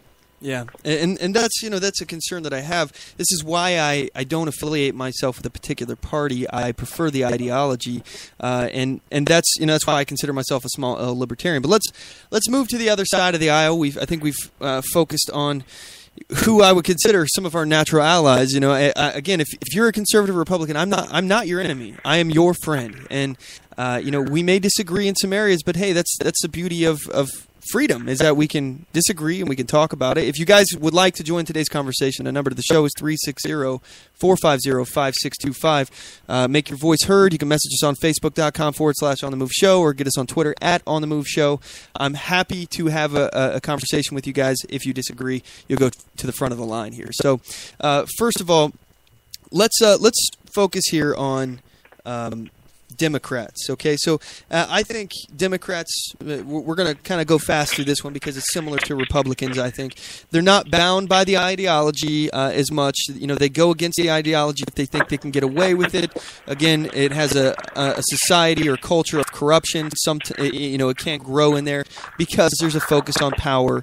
And I think the commonality between Republicans and Democrats are that they both, in essence, seek a one-party system where they have full control over it. However, I think the Democrats, it's their party. I think the Democrats are pushing further this one-party agenda. That's what they want. And they do this through things like amnesty and buying people's votes with the free crap that they want to give away. All of this stuff. It's, in essence, they want a one-party system. Both Republicans and Democrats, I think, would be for that. Completely annihilating the enemy because you're not looking at them as people and you don't put a value on the political discourse that goes with debate. So, would you disagree with that, Mark? Because you're saying it almost to the extent that just Democrats do this, and I think what the Libertarian Party used to say is that it was Republicrats and Demoblicans, because they're pretty much one and the same. I mean, you see, John Boehner golfing with Obama, and you see how they're trying to reach across the aisle, and and that's fine. And I mean, I'm not for a bunch of people hating one another. You know what I mean? Just because you might disagree with somebody doesn't mean that you have to hate somebody. Well, but the idea here is that they're really focused on compromising integrity in order to continue to keep their power, and that's sometimes when you have to reach across the aisle. So I'm not necessarily talking about the Democrats being the only ones. Again, I think Republicans are equally guilty of this, but the problem is I think that the Democrats are far more effective at moving towards their one-party system goal. Yes, and you know why? I absolutely do know why. Let me tell you. Because first, the Democrats are willing to give you free crap. They will deeply reach down inside the Treasury and hand it out, and they're willing to buy your votes. What the Republicans are willing to do is compromise their beliefs by not trying to lower the size of government. If they actually stuck to their beliefs, they can't buy anything, and they would be against redistribution of wealth in principle. However, they're not going to go after programs like Social Security because that would be going against one of their constituencies, which is the older generation, and they don't want to risk going after that. So at best, all they can do is offer you the benefits that you already have and not anything more, at least in order to stay, towards their ideological beliefs. But the Democrats, they don't suffer from that problem. They can just hand everybody else's money out to everyone. Yep. It's not a problem. So that is why I think they are far more effective at creating this one-party system than the Republicans ever will be. Yeah. I agree with you. When I was chair of Americans for Prosperity in Washington County, Oregon, one of the things because I was, I don't know how many of them knew I was gay. I don't know how many of them knew I was really libertarian, or how many of them disagreed with my ideology on social issues. But it seemed as though we were really much in unison on a lot of things, because what we did is we only talked about fiscal issues in Americans for Prosperity. So a lot of fiscal issues would bleed into social issues such as climate change or, say, guns or something to that effect, But the idea here is that what we said is that the reason why the right, or people who are more right-leaning, and I don't even know if I am. I think most of the time I'm really in the middle, but sometimes I'm more right-leaning. The idea here is that I can probably look at this and say that a right wing is splintered into three different factions: libertarians, the social conservatives, and just the fiscal conservatives. Whereas the left will just continue pushing left. In other words, they'll continue this kind of summarizes what you're saying, is it's just dependent upon how socialist they're willing to go. How far left are you willing to push and push and push, which is really full government control, taking money and redistributing it, just like what you said. Mm-hmm. So where Republicans a lot of times and conservatives and libertarians will disagree is, do we bend on any of these things? Do we just talk about fiscal issues because socially we'll disagree on certain things? And it's natural that people want to argue about the things that they disagree with instead of band together about the things that they do agree with. Whereas I think that really gets to the heart of this discussion and the reason why the Democratic Party is winning so much more, even though I was actually pretty surprised to see the national elections and how far, red we went into. But the idea was buying votes and becoming more and more socialist by just saying, look, yeah, I'll give you whatever you want. I'll just use the power of government to continue to throw up a program for you. And everybody likes a taste of that. Where's my slice of the pie? Well, here it is. Just vote for me. And I think that that's where Republicans have really gone awry as well. They started to do this and go, yeah, well, this is how you win, just by promising people a bunch of free stuff. So let's go ahead and do it too. And that's really where I think that they waver in their own principles too. Yeah, I would agree with that. But again, I don't think, if we're talking about parties, I don't think the parties really care, again, about the principles. It's all about the power. It's all, and I'm not necessarily saying that's where the Libertarian Party is. I'm saying that that's where they could be, and I agree with you. If their only stumbling block to get to that point is the fact that they haven't gotten a taste of the power. So and that's why they're so afraid of people coming into the party who are small L, or say, well, I guess how we would differ in terms of semantics there, but they're afraid of anybody who might be coming into it and going, yeah, I'm mostly libertarian, but I disagree with this, this, and this. There are a lot of people in that say this is a small tent. Unless you agree with us in lockstep, we don't want you here.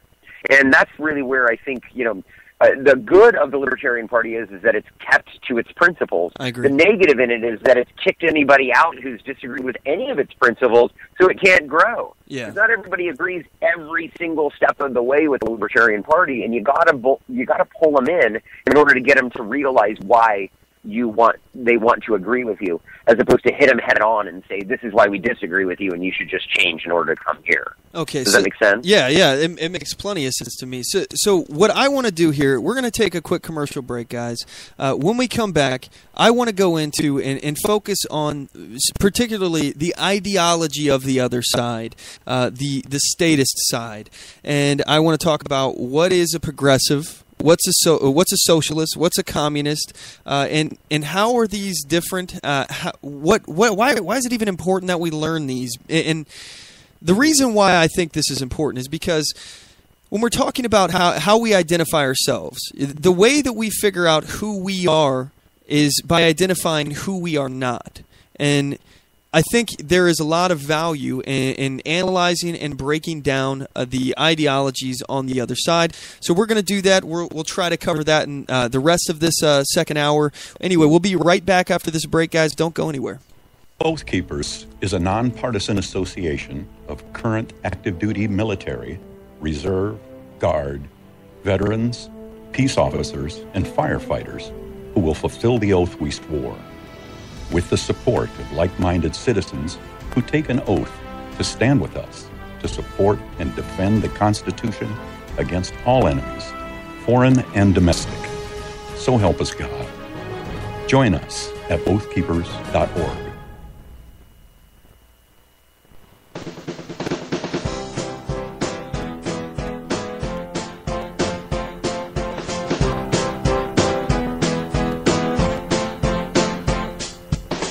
Support On The Move. Help us make this podcast bigger and better. You can do this by going to our store and purchasing one of our hundreds of products. All designs are original and made for patriots like you. Just go to cafepress.com/onthemoveshow. We appreciate your support.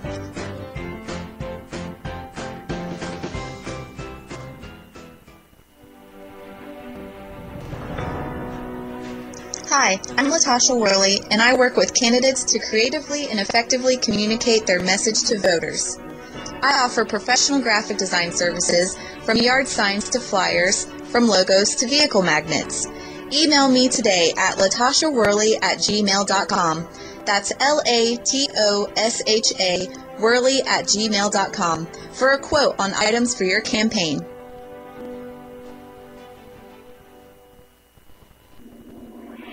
Broadcasting from deep within the heartland of free America, where liberty still shines bright. You're listening to On the Move with Mac Worley III. Hello, MacPack. Thank you for sticking with us through the break. If you want to join today's conversation, you can do so in a variety of ways. You can message us at facebook.com/OnTheMoveShow. Get us on Twitter at OnTheMoveShow. Or my personal favorite, you can call us at 360-450-5625. You can let your voice be heard. Tell us what you agree or disagree with that we've talked about, or bring up any other topics that you'd like to discuss. Anyway, Mark, are you there? I sure am. Okay, so let's dive right in here. Let's talk about the left, in particular, their ideologies. We have progressive, socialists, communists, and let's first talk about progressives. First of all, what is a progressive? Mark, what's your definition of a progressive? It's basically a light socialist. I mean, it's somebody. Well, let me go ahead and try to put it, in my opinion, in the nicest possible way, because I do know a lot of progressives. I think their heart's in the right place. I just disagree with the means to the end. They see a world where they see a lot of injustice. They want equality of outcome. They don't like it that there's a lot of people who are super rich, and then they look to see that there are people that aren't. And they don't care how it happened. They just don't like that. And so they kind of want to bring those who are, who have a lot down to the point of kind of a medium so that they can bring people up. In other words, they don't, it's a hatred for competition. It's an insecurity for how the world could be. And so they feel as though people who have succeeded, it's like a zero-sum game to them. If somebody succeeded, then somebody had to have lost. If somebody wins, then somebody has to lose. And I don't see it that way. I totally disagree with that. But if you can kind of see it that way, and how you see how, they look at this and say, wow, there's just so much injustice in the world. And if we as a government could, of the people and for the people and by the people, which I think is hogwash, but, they look at this and say, if we could just get a bunch of voters together and take a bunch of money from, the top elite people, we could spread it out and make things better out there, and make, you could build better roads and better, bus systems, and we could make things just so much better. And to a certain degree, on a local level, I kind of agree with that. You need, like, good services like, public transportation and law enforcement and even public education to a certain degree. But where they go awry is that they feel as though government's should be involved in charity. It needs to be here to do good. And so by doing so, they feel as though if you just take money out of the hands of people who have it and give it to the people who don't, then somehow you're doing good, and you don't really have to do anything yourself to do it. You just want other people to do it for you. And by doing so, there's power in numbers.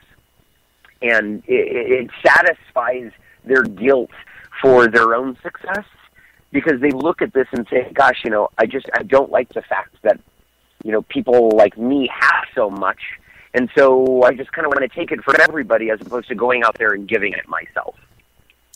And it's a belief or a philosophy that government is here to do good for people as opposed to here to, kind of stop the bad. I think that's how I would describe progressive. I would agree in regard to that in a lot of ways. I definitely agree that I look at progressivism as kind of I coined this. I don't know if anyone else has ever done this before, but I refer to it as the 3 E's. E is an echo, and it has. And you'll have to explain, because I know this is kind of probably controversial, and there's an explanation behind this. It has the 3 E's. It's empathy, envy, and evil. Now, I know that last one is kind of big, but let me explain here. So, first, empathy. People feel empathy for others who are on hard times, and they want to give charity to these people. However, they propose forced charity, and that forced charity is not charity at all. That's just governmental coercion. It's legalized plunder. You're sanctioning theft by the state. So that's wrong. But they use that, and then they go to the other E. That you feel sorry that somebody's on hard times, and now you that empathy that you have for these people, it transfers to the envy of, let's say, the 1% that we demonize, that we hear them demonizing all the time. The 1%, they're causing all our problems. They're taking too much of the pie. Not that we can just create more pie. Again, wealth is created through production, and it's not a finite thing. If we can create more, then we will have more wealth, and our pie will therefore be bigger. But instead, we envy the people who are producing and making money. And in some ways, they're also entangled with the state, and they have crony capitalist deals, which is not, again, that's not capitalism, that's crony corporatism. So we have empathy, envy, and then where I think is evil is you have people, and this is not, I'm not calling the average progressive voter the well-intentioned do-gooder. I'm not calling them evil. What I am calling evil is people that are purporting to care about others, and they're trying to build these constructs with the government to create control, and they want to use it how they want. So that's empathy, envy, evil, and the evil uses the latter too. Would you agree with that? That's a really great way of putting it. I mean, you could create a Toastmasters feature of that, Mac, because honestly, that's a great, three-part way of getting that information out. Yeah, it starts with empathy. It's more of a sympathy thing. It's not that I really, a lot of times people don't even really identify with it. It's like, the poor homeless guy out there, I feel really, really bad for him. And, I envy the fact that somebody has a lot more money. So instead of me actually going out there and helping the homeless guy, I'll give you the shirt off of somebody else's back. I'm going to go ahead and take it from this guy over here and give it to that guy because I feel so much sympathy, and I don't like the fact that I think the world has bad in it. When the world will always have bad in it.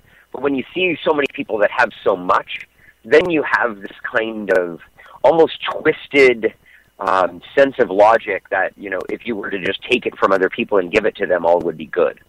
But I totally agree with you when it comes to the empathy side or the sympathy side. It does start with the heart. I mean, they do really care. They really do. And they don't, and they hate people that don't, which really takes the hypocrisy and pushes it right into your face. But then the envy side of it, there was that George Will article that I sent over to you, and I think you'd mentioned how you liked it, about how Bernie Sanders just doesn't get inequality, and how it isn't a fixed pie. And that's one of the things that, no matter how much I've drummed it into a progressive's head, there is not a fixed pie. They will continue to go back to the talking points of, the wealthiest have 1%, and it's not fair, and we need to take it from them. And it's like, you don't realize the concept that you can go and create more. It's like growing crops. It's not that there's only a fixed amount of food in this world. More can grow. And you can plant it and grow it and harvest it. It takes a lot of work, though. And it's much easier just to get 50 plus 1% of the voters and take it away from the farmer. Yeah, but the problem is that they don't seem to understand is that when you do that, not only do you discourage that farmer from producing more, but they fail. There's a fundamental misunderstanding here. Even if 1% of the population is getting 99% of the wealth, even if that were the case, all right, if 1% is producing 99% of the wealth through their companies or their direct actions or the actions of the people they employ, and that's not being equally distributed among their employees or their corporation. The thing that they don't understand, the leftists don't seem to get, is that money created is spent. So, granted, some people save, and that's great, but they think that these guys are like Scrooge McDuck rolling around in their gold-plated vaults full of gold coins and just swimming in the money. That's not what happens. People buy yachts if they have money. Somebody had to build that yacht. And there were people that were employed, so it filters down into the economy. Just like, when we're talking about evil corporations like McDonald's putting kiosks in the stores to replace their low-skill labor cashiers that are demanding $15 an hour. Well, what happens is somebody has to build those kiosks, somebody has to install them, somebody has to repair them.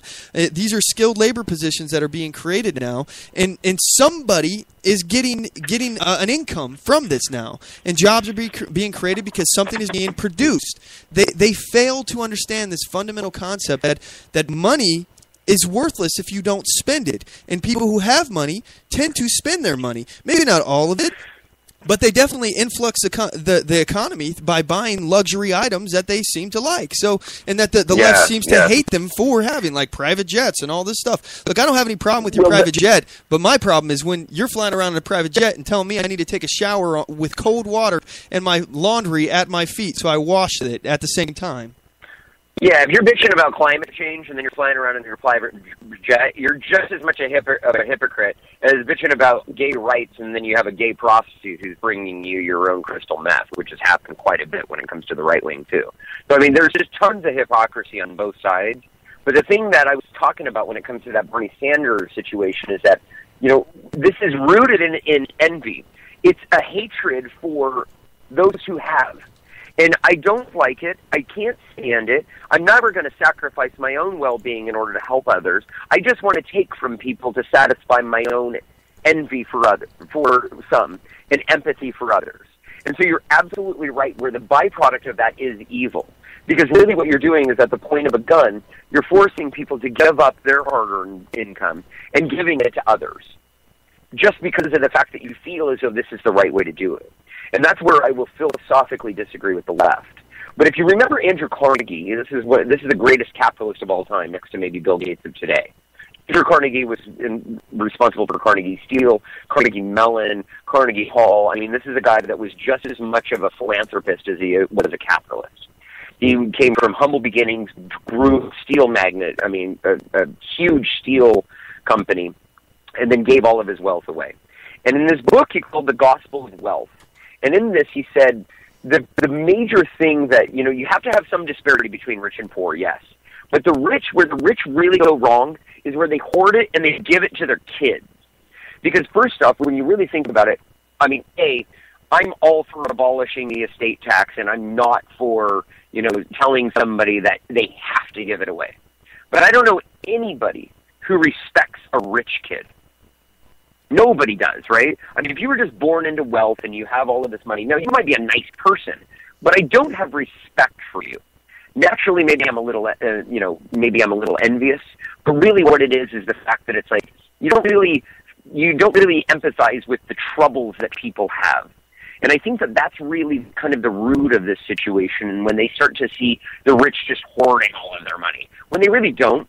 It's a byproduct of freedom. When you have what George Will had said in that article is that some people are going to be hedge fund managers, some people are going to be teachers. Hedge fund managers make a ton of money, whereas teachers don't. But if you really are happy, it shouldn't matter. See, money is, to the left, it's this evil, evil thing, unless, of course, they force it out of the hands of people and then give it away, and then it's the best thing ever.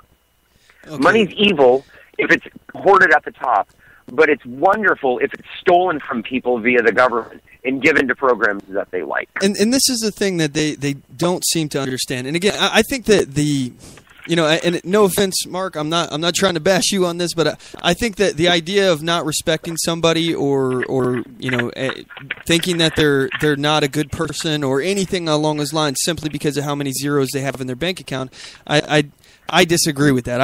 I don't care what they have in their bank. I don't care what what color their skin is, their religious background. That stuff doesn't matter to me. I care about their actions and their words. So. Oh, absolutely, Mac. I think I'm misunderstood. What I'm saying is that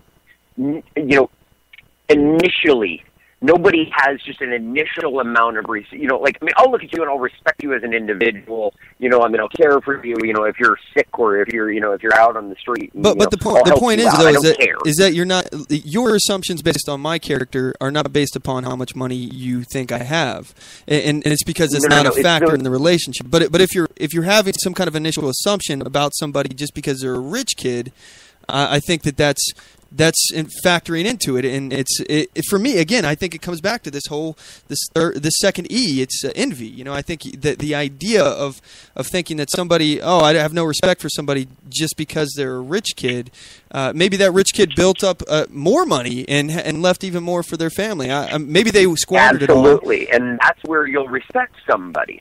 But just like I said, I mean, I think I'm miscommunicating with you on this, Max, is that nobody has just an initial amount of respect for somebody if you're just born into money. I don't just sit there and look at you and go, "You must be a wonderful person." Well, who has this innate respect built in? Again, I don't have any innate respect built in for anybody for any reason. I judge you based upon your conduct, your actions, your words. Absolutely. So Absolutely. If you're just approaching me on the street, I don't know you from Adam, so it doesn't matter. We're a blank slate, and I don't know. I mean, I understand where you're coming from. I don't think that money should be a factor in what you think of somebody. But let me change this real fast here, because we're getting kind of off the track here. I want to actually talk about specifically here the idea that money is a bad thing, and that these wealthy people, they just hoard it all, which is not the case. And let me talk specifically about one example. I'm a huge nerd, as you all may know, and I get fascinated by little things that probably other people don't. So I'm watching. I've recently gotten cable television. I hadn't had that in forever. And so, of course, I use it on something that no one is watching. I'm watching the Kentucky Entrepreneur Channel, and they have this gentleman. He's the owner of the Roadhouse, Roadhouse Steakhouse, I think is what it's called. I've been there a few times. It's a place where you can throw peanuts on the floor. You know what I'm talking about, Mark? Oh, yeah, absolutely. Okay, so anyway, he talks about how he failed at his business. He had a bunch of restaurants that failed. I think it was like 3 or so that when he was initially starting out, they weren't working out, and for a variety of reasons. But once he started picking up steam, what he did was go from having one restaurant to 2 to 3 to 4, and it's increasing. And every year they're expanding their restaurants. Now they have restaurants overseas, and I think somewhere in the Middle East they had I think it's a Texas Roadhouse is what they're called. But yeah, in the Middle East they have Texas Roadhouses and all over the place, all over the world now, and they're expanding all over. And what are they doing? They're taking the money that they've earned and they're reinvesting it into their company. And by doing that, number one, they're creating more jobs, and number two, they're not hoarding all this money. They realize that they can make more money if they invest it into other things. So by taking away money, having the government with their hand in their pocket, and pulling all the money out that they have left over and giving it to somebody who they feel is more deserving, that will discourage this investment into this company, which creates jobs. And I think that's a fundamental misunderstanding that they don't get on the left. Let's move here. Let's talk about the differences here between what I think is the progressives and socialism in general. I think the progressives are based on those 3 E's: empathy, envy, evil, and it's a slow walk towards statism and government total control. Although they obfuscate through progressivism, and it is a very slow edging towards what I feel leads to socialism, which is governmental control and manipulation of the economy in things like, for example, bailouts, or I'm using quotey fingers here, guys, investments into private companies or private entrepreneurships, things along those lines, kind of like how they invested in the solar panel company, and I mean it ended up going out of business, even though it received a bunch of money from the government. But socialism is concerned about handouts and the common good and investing resources into areas that will guide the society, and it's stemmed similar to the same people in progressivism, where it's well-intentioned well-intentioned do-gooders who think that they're doing the best for society. Would you disagree with that, Mark? Yeah, I mean, I think it's interesting. I mean, to kind of go around in a roundabout way, Margaret Thatcher had said, there is no society, it's just individuals and families that make up a community. And I think what socialists And hardcore progressives and communists, or it's all that kind of very left-leaning, really feel as though is that a society, which is a nebulous term, you can never really define it, but a society, say just a country, can make good people. So if we just use a government as a tool to make people better, everybody will be harmonious, they'll be happy, and there won't be any individuality. No, there won't be any competition. There won't be any losers. Everybody will be just fine. Everybody will be kind of in the middle. There won't be any A players. There won't be any, failures. Everybody will be kind of B and C students. So let me ask you, Mark, when you were a kid, did you ever dream of becoming a member of the middle class, or did you maybe have higher expectations, maybe dream bigger, that you could be one day you could be a rich billionaire if you worked hard and had a little bit of luck in your life? I think you know me well enough to know that I definitely did want to be a billionaire, and I still to a certain extent do want to be extremely successful. But I think for the most part, progressives and socialists really just want security. They just want to feel like they're taken care of and that they're fine, and that they don't really want any winners. They don't want any losers. They just want everybody to just kind of be middle class. And what they do is they use the coercive force of government to essentially pick the winners and losers. Again, I refer to the solar panel thing. So if the government is deciding what to invest in the private industry, if they're deciding that this company is going to get our money and this company isn't,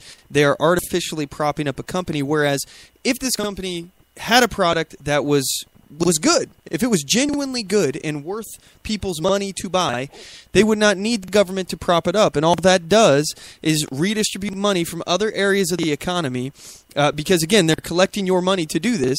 So you would have had money to go spend in another sector of the economy that maybe you wanted to buy something, and that sector would be booming, but now that money is not there to spend. Now it's going to this solar panel company, and it ends up going bankrupt, or maybe it's a big success, but it's only a success because the government has picked the winners and losers. So right, and if anything ever fails, it's because of the fact that they just didn't have enough.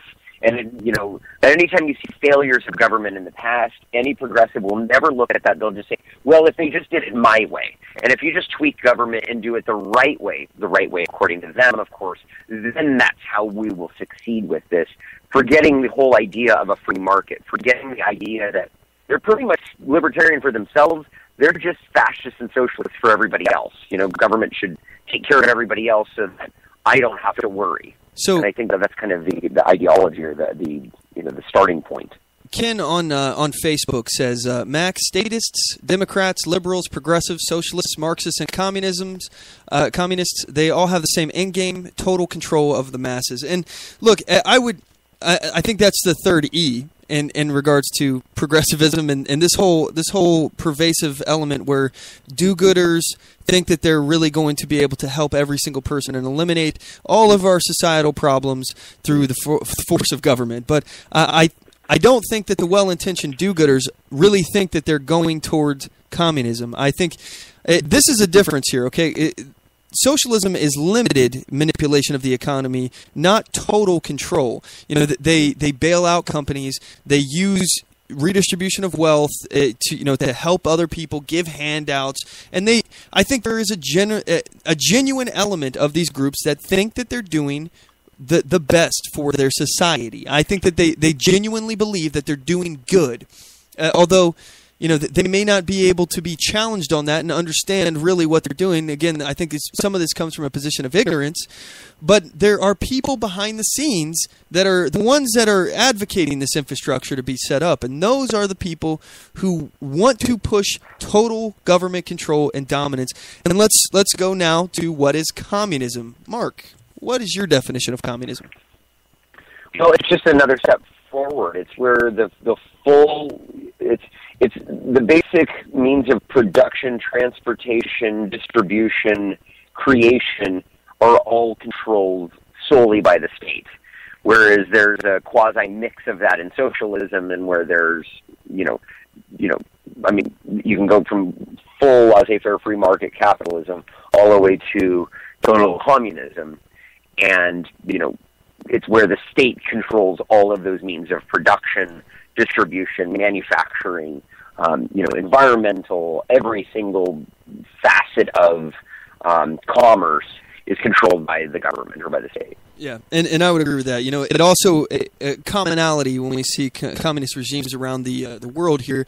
They all end up suppressing dissent because it turns out to be a one-party system in most cases. They also suppress citizens' rights. In many cases, communism springs out of socialism, and it's because the government got hijacked from the well-intentioned do-gooders to the people who wanted the power in the first place and were promoting it from behind the scenes and the insides. It ultimately ends up leading to the government essentially telling you what job you're going to do when you grow up, and complete redistribution of wealth, total control of the government and the economy. And we can see this in countries like China, for example, where they have a one-party system. The Communist Party is built under, actually, the entire government is built around the Chinese party. Nothing in the legislature gets through without the approval of the Communist Party. Nothing, and no executives get appointed anywhere without the approval. All major decisions are done by the Communist Party, and their biggest concern is to ensure that the party remains in power. As I was talking about with the other parties we were talking about, number one concern is always power. That's always, when you see parties, that has to be to protect and expand the bureaucracy, has to be it. And that's why, with China, it's a very unique situation because they have such a huge population, and they have to, what they've tried to do is to limit the size and growth of their population, because if their population grows faster than the amount of jobs that they are creating based on their economy, then they're going to have all these unemployed people. And, they have a revolutionary history. Dissent can happen. And their biggest concern is keeping stability and control over their populace. But, hey, we got to cut to a commercial break real quick, guys. When we come back, we're going to move on to some of our other topics here. We have, coming up, I want to talk about how free stuff has no value, particularly concerning free college for everyone, how the Democrats need to distract the youth, America's role as a superpower, how we got here, and what we should do if we have time, which it's not looking like we're probably going to have time for this. Democrat debate recap. This is the second week in a row that we probably won't get to this, but if we do, we'll try. And then the Palestinian-Israeli conflict. So anyway, you guys don't want to go anywhere. We'll be right back after these messages. I do solemnly swear that I will support and defend the Constitution of the United States of America against all enemies, foreign and domestic, and that I will bear true faith and allegiance to the same, and that I take this obligation freely, without any mental reservation or purpose of evasion, pledging my life, my fortune, and my sacred honor. So help me God. Join us at oathkeepers.org.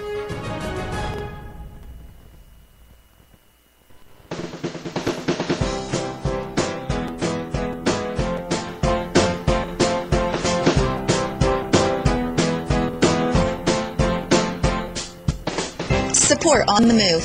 Help us make this podcast bigger and better. You can do this by going to our store and purchasing one of our hundreds of products. All designs are original and made for patriots like you. Just go to cafepress.com/OnTheMoveShow. We appreciate your support.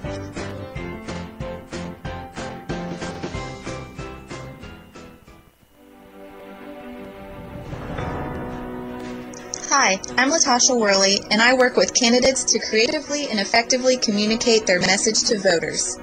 I offer professional graphic design services, from yard signs to flyers, from logos to vehicle magnets. Email me today at latashaworley@gmail.com. That's LATOSHA Worley@gmail.com for a quote on items for your campaign.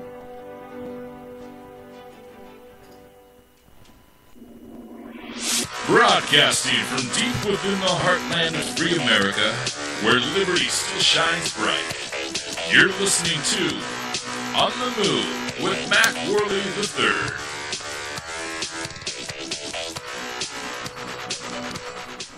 All right, we're back. Thanks for sticking with us through the break, guys. And let's see, we got Mark on the line. Mark, you there? I sure am. Okay, so let's go ahead and dive into the next set of our featured topics here. Free stuff has no value. And, this may seem weird. Everything has some kind of intrinsic value, right? Well, the issue here is that we value things for what we pay for them. So let me explain here. I'll give you a perfect example. My mother, she's a personal trainer, and she has in the past, she has provided nutrition plans and things along those lines for people who were trying to lose weight. And this is part of her business. She provides this as a service to clients, so people pay for this and then use the plans to lose weight. Well, she has noticed that if she does this for free for somebody, like for one of her friends, she puts hours of her time in developing these meal plans, and then, they didn't pay for it. They received it for free. They didn't put as much value on it because they didn't have to pay for it in the first place. So they end up not losing the weight, not sticking to the plan because it didn't cost them anything. They have nothing invested in that thing. So this something that they got for free actually ends up being worthless because they ended up not paying for it and not caring for it as a result. Whereas if they would have paid for it, maybe they would have had some kind of value added to that. And Mark, would you agree with that kind of a philosophy on humankind? Yeah, absolutely. I think it's more of a basic economics standpoint where, the more you have of something or the more abundant something is, the less valuable it is. I mean, think about air. I mean, I don't even think about breathing because I have a lot of air around me. If air is running out, I will pay top dollar in order to have a bit more of it. Same thing with water or basic necessities. Money is the same kind of thing. Look at how we're devaluing our currency by just printing a bunch of extra money out there. So all of this all these extra dollars that are flowing through and just being printed out, they carry less and less weight, which is why inflation takes place. I mean, the same dollar now couldn't purchase. I mean, a dollar 20 years ago could purchase 2-3 times what it can purchase now. So that is a basic economical standpoint. And I think, when we're talking about this and how it might relate to, say, Bernie Sanders talking about free education or, free health care or things like that, it's like, especially in this country, I have an MBA. I have a master's in business, and I paid a lot of money for it, a lot. And it's not even really that valuable anymore because just about everybody has a bachelor's degree.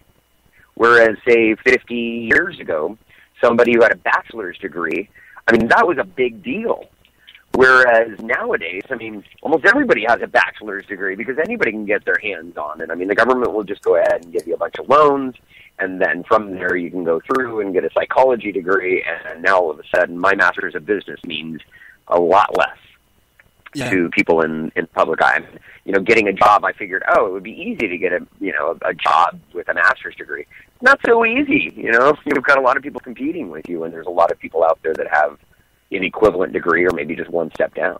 So I want to talk about the concept of diminishing returns and investing in education. These are some aspects that the left is trying to perpetuate here. That we need to invest in our education, and we would be a smarter, more well-rounded nation if we were teaching our kids more and encouraging our children to go further in their education. Again, at the beginning of the show, Mark, you missed it. I was talking about my experiences with the liberal indoctrination centers known as college, and and all of my experiences with these liberal professors that are spouting Marxist speech, talking about how white people should hate themselves because they have white privilege and how much they hate America. These are my real-life experiences, and it's unfortunate, but I don't think that there is a whole lot of intrinsic value in us sending our kids to college in this society other than just to get that credential that says, okay, you can go to school, you can show up on time, you can do your homework and get good grades, and this institution says so. And then we have a difference of what institution you went to, how good that looks. So again, it's mostly just for a credential, but we live in a society now where we can teach ourselves anything. You can Google anything on YouTube that you want to learn how to do, and you'll find it. You'll find lectures, and in fact, you'll find lectures from major universities on there as well, teaching you the subject that they're teaching in these schools. So Oh yeah. I mean, it's pretty ridiculous. But in return, in relation to diminishing returns, okay. Diminishing returns is where you start to no longer get as much as you should for an investment of something. So, for example, when we're talking about degrees, in essence, okay, what we have is typically you can go through especially if you fall within low income, you can go through your entire public education, K through 12, and not pay a single dime for that education. It's free. And it used to be a big deal in the past. If you had a high school diploma, that used to be a big deal. It used to set you apart from your peers, that you had gone through this institution of learning and gotten out, and they know that you know a certain amount of knowledge. Now, because it's free and everybody has it, it's not really that big of a deal anymore. And then the associates was essentially the new high school diploma. And it showed that you took a little further step than everyone else, and you were trying to educate yourself further. Well, now everybody has associate's degrees, and that's really not worth anything at all. It's basically worse than a high school diploma used to be. So now everybody needs a bachelor's degree because everybody has one, and it gets further and further down this line. You have a master's degree, and it's still hard to get a job. It doesn't matter if we're producing doctorate degree children. If everybody has a doctorate degree, do you think that we're going to be better off? Mark, what would you say? If everyone had doctorate degrees, are we going to be substantially better off, or are we going to be worse off? I kind of want to play your devil's advocate and say, sure, I think if everybody had a doctorate degree, if everybody went through that much education, and everybody, studied that much, and if everybody really learned that much, then yeah, I mean, we'd probably be a lot,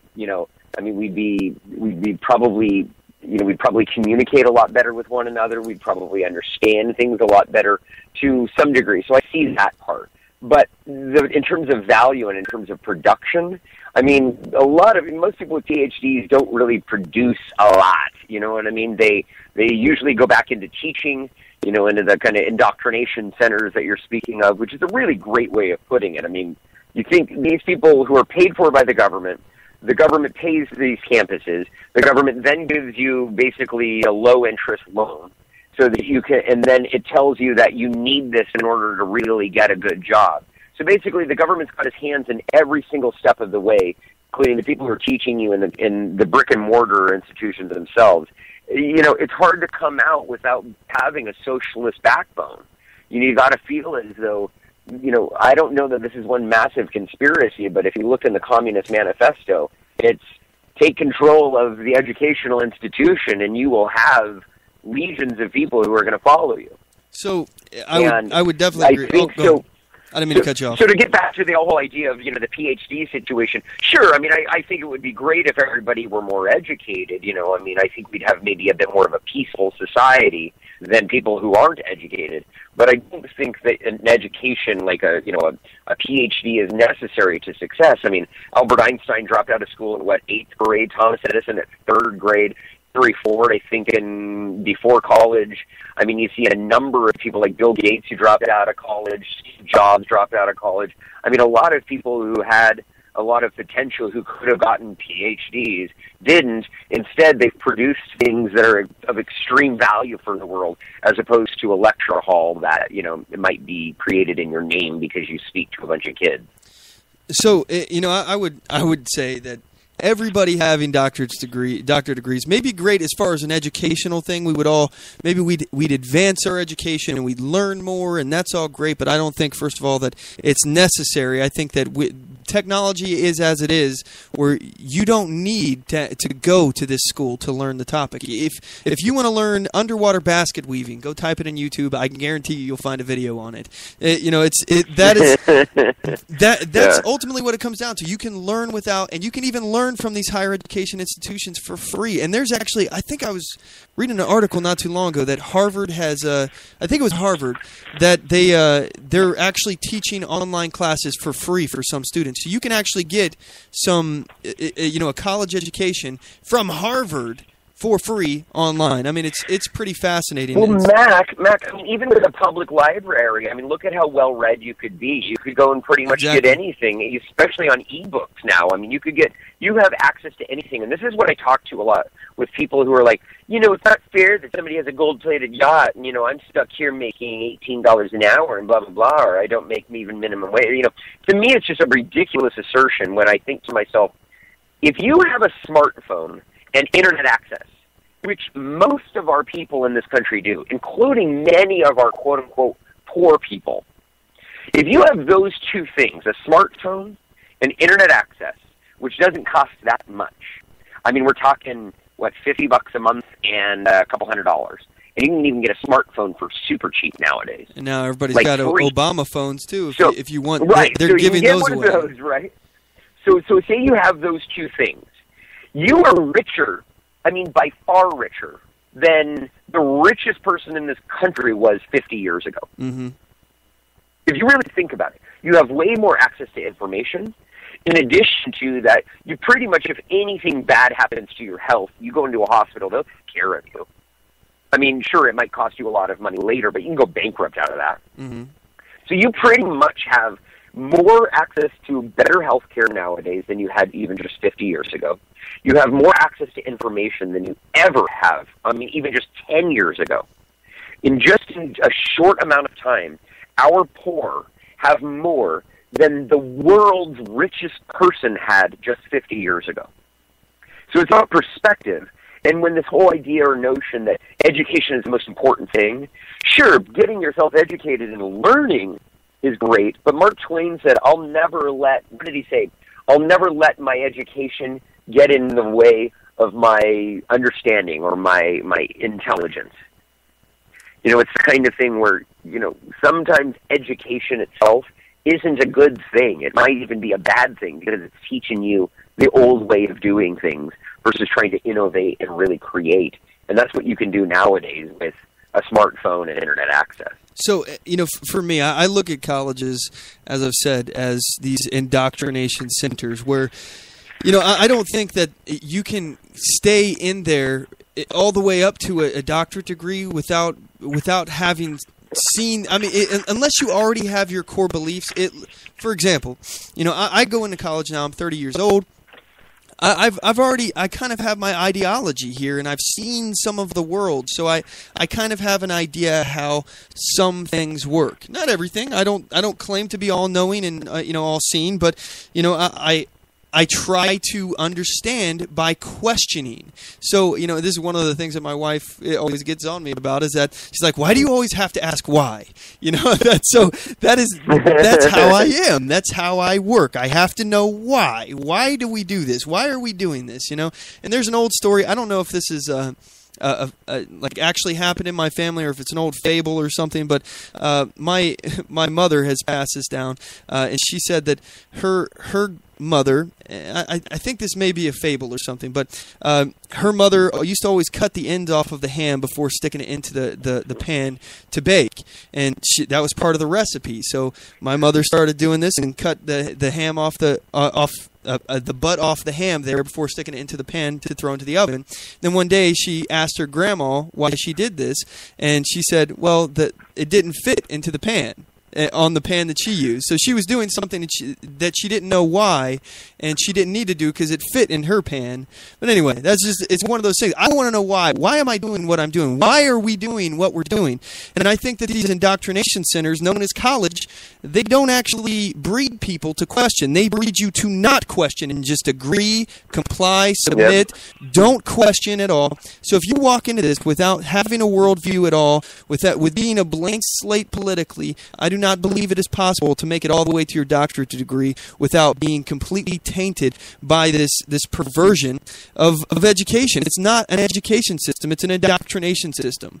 So in addition to that, you have these people that are taught to worship the state as a deity almost. And you said you think it'll be a more peaceful society if everybody had doctorate degrees. I would argue that we'd probably be a far more violent society because we'd be dealing with the 3 E's, empathy, empathy, envy, and evil at a far higher rate and scale than what we see today. So I would disagree with that. And regardless, if you're going all the way into debt to get a doctorate degree, all right, let's assume that you pay for it and it's not all paid for by the government, all right? You're going into huge amounts of debt in order to get this. And will you have a job? Can you get a job after doing this?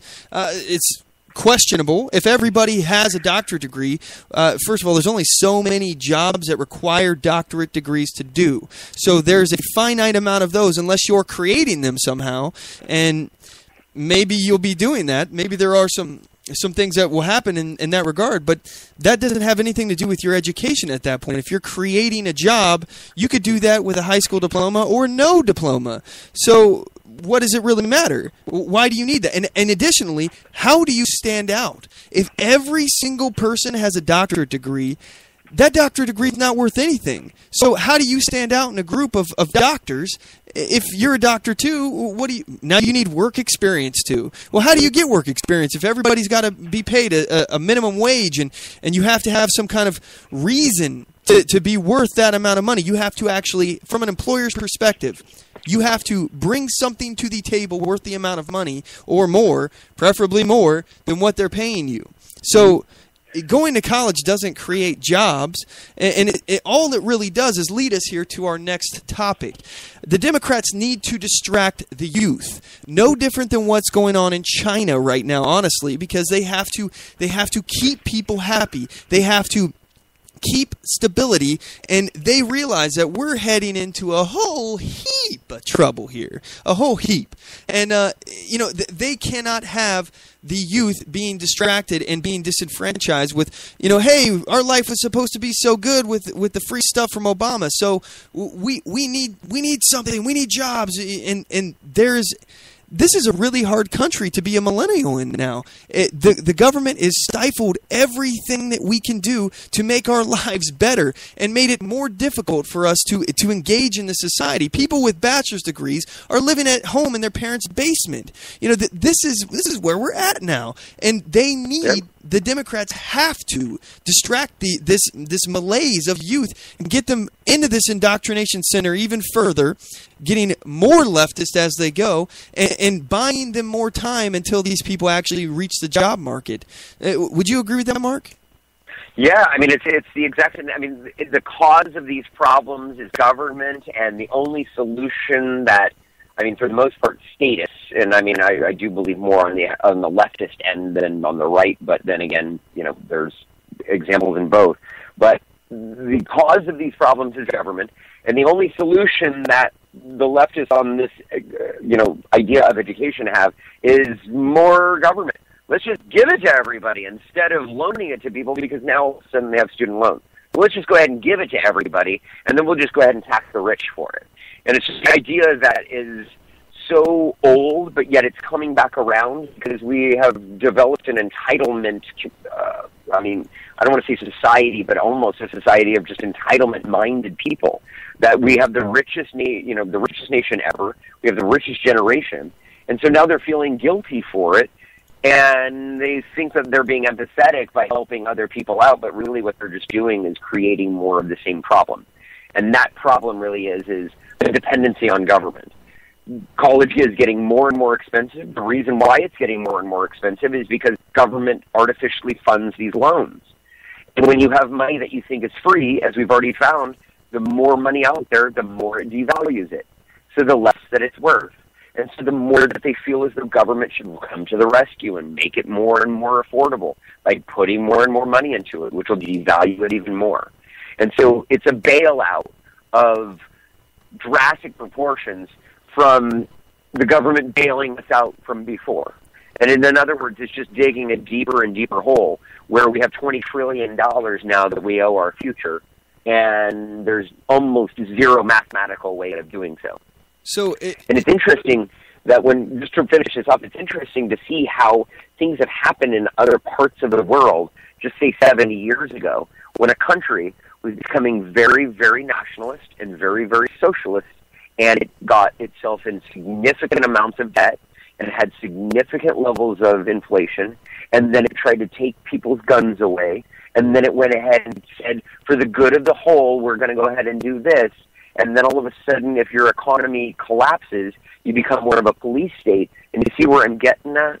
Yeah. I mean, it's not that far off. And people think, like, anytime you evoke, the term Nazi or the term, Nazi Germany, it's like, we need to keep that in the forefront of our minds because we're not that far from it if you really think about how close we could get to it from this standpoint. And if we do get to that point, we're going to be worse than the Nazis ever were. I mean, Hitler would have loved to have the kind of technology and control apparatus that we have now. Honestly, I mean, it would have been a dramatically different situation if Germany was that far ahead technologically, as we are today. The military. Could you imagine Hitler with our military? You imagine the technology Hitler that we have. Imagine Hitler with nukes. I mean, that's all you have to really say. It was a race to the nuclear bomb, and that is. I mean, we're going to be far worse if we ever turn dark than the Nazis ever were, and we're incredibly close to that. I mean, we're not standing at the abyss right now, but we're definitely getting closer. And it's Albert Einstein said, "I don't know what World War III is going to be fought with, but I know World War IV will be fought with sticks and rocks." In other words, we're going to be wiping ourselves out, and the next one after that is we're going to be Neanderthals again. yeah, and I mean, honestly, I could see that. It's a scary thought, but let's pivot back here. Let's go back to college tuition costs, things along those lines. The reason why, the reason why these colleges are so stupidly expensive is because people can afford them now that the government is helping pay for it. You can see a marked increase. If you just look at the statistics here, you can see the marked increase from when the government starts helping subsidize the cost of schools to a dramatic increase of the cost of schools. Because these colleges, they understand and know that since the government's paying for it, you can afford it. And they will continue to do that until you can afford it and the government they'll pays continue for to raise prices.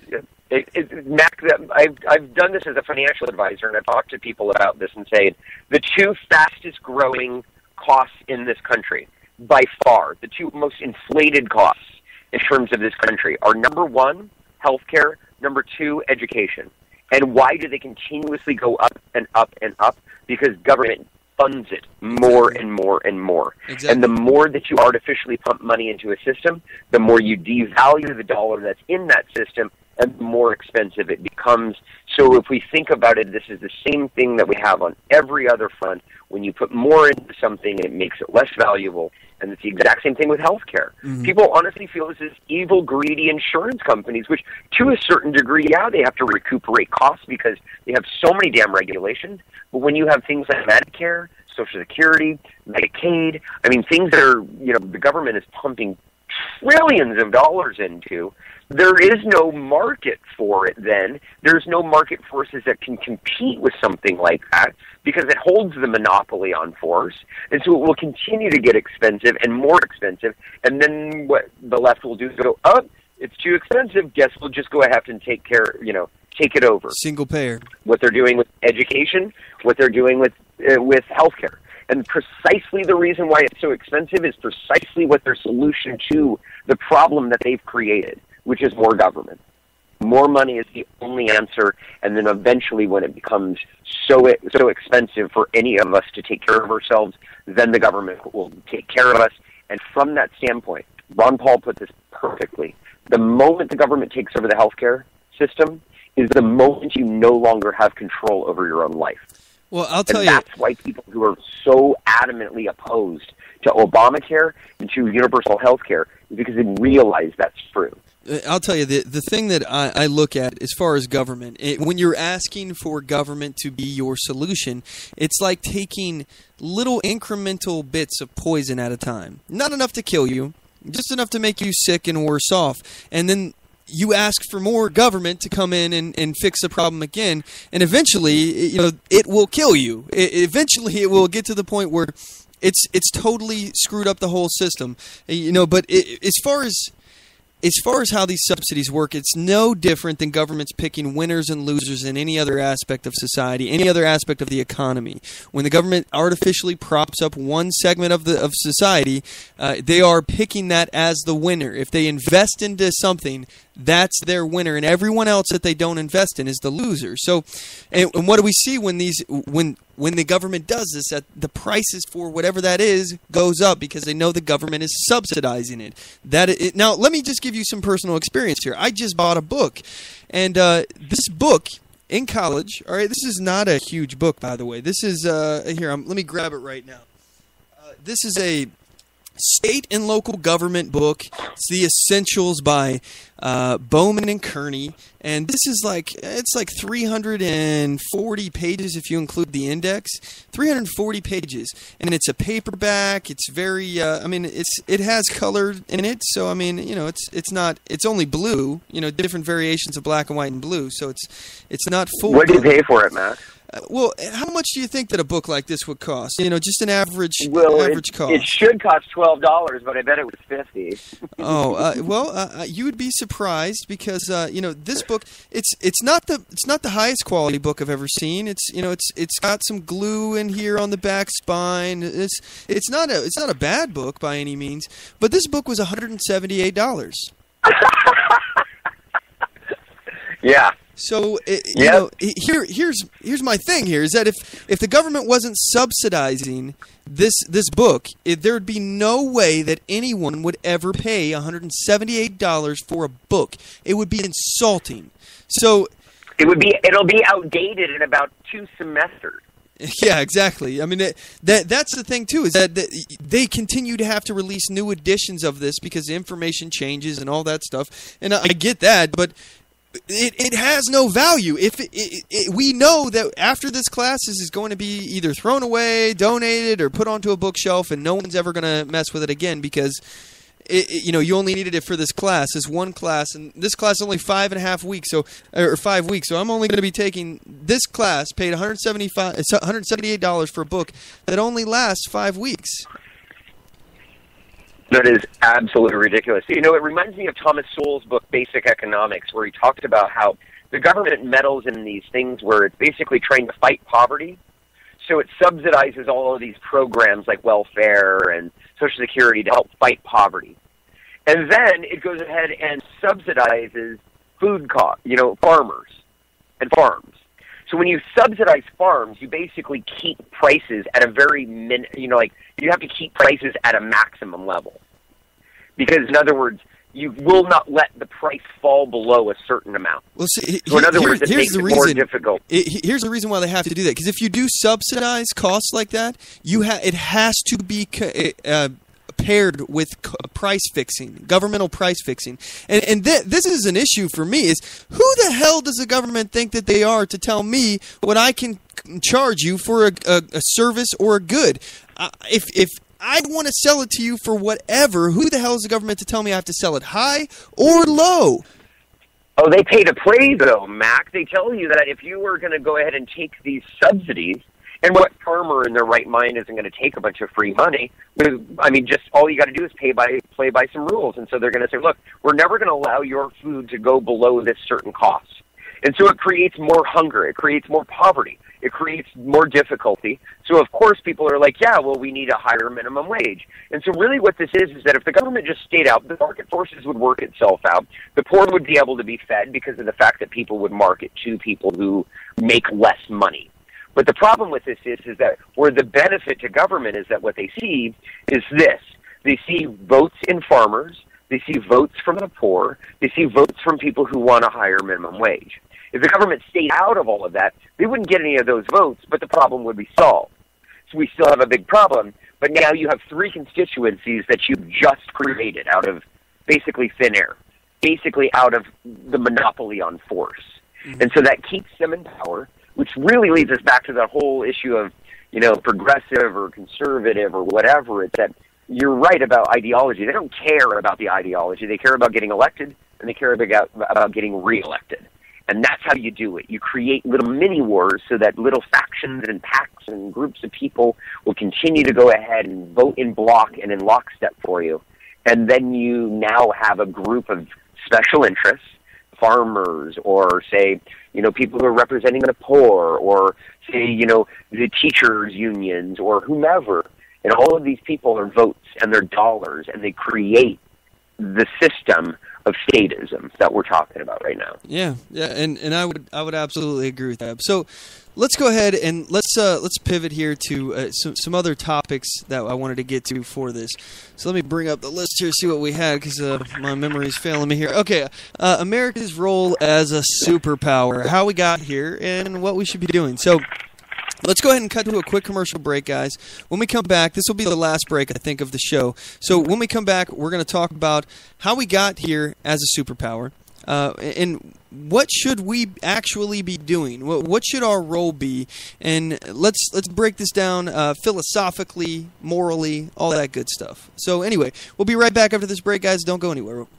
Oath Keepers is a nonpartisan association of current active duty military, reserve, Guard, veterans, peace officers, and firefighters who will fulfill the oath we swore, with the support of like-minded citizens who take an oath to stand with us, to support and defend the Constitution against all enemies, foreign and domestic. So help us God. Join us at oathkeepers.org.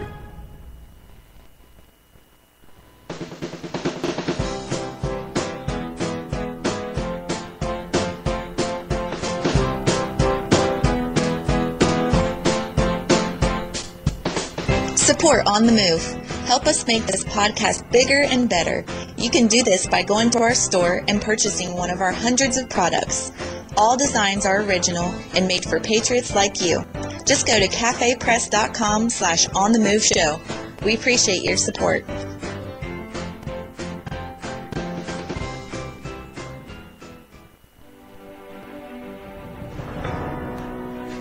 Hi, I'm Latasha Worley, and I work with candidates to creatively and effectively communicate their message to voters.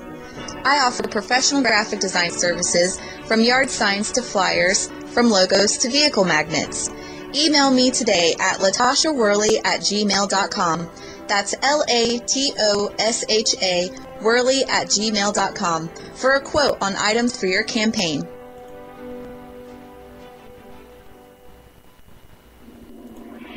Broadcasting from deep within the heartland of free America, where liberty still shines bright.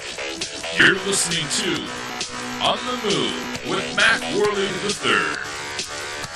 Hello, MacPack. If you want to join today's conversation, you can give us a call at 360-450-5625. Again, that's 360-450-5625.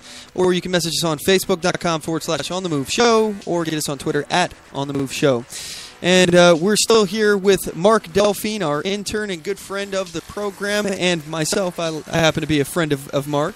So let's pivot here. Let's talk about some different topics. The conversation I want to get to here is specifically relating to our role as a superpower. First of all, what is a superpower, and how did we become one of these thingamajigs, and what should, in a perfect world, what should our role be?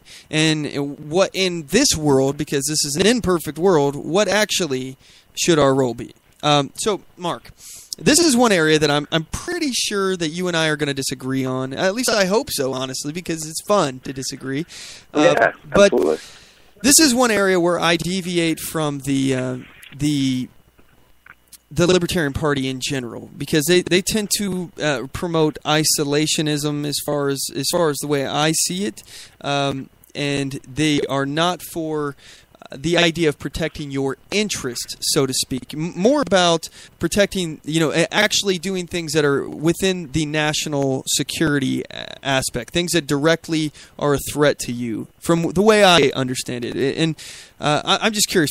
First of all, let's define what a superpower is. A superpower, to me, is obviously one of the toughest kids on the block, somebody who is in a position to be able to change the dynamic of the world, if they wanted to. So they can get involved in conflicts around the world and things like that. And some do, some don't. And some are good players, good actors on the world stage, and some are bad actors on the world stage.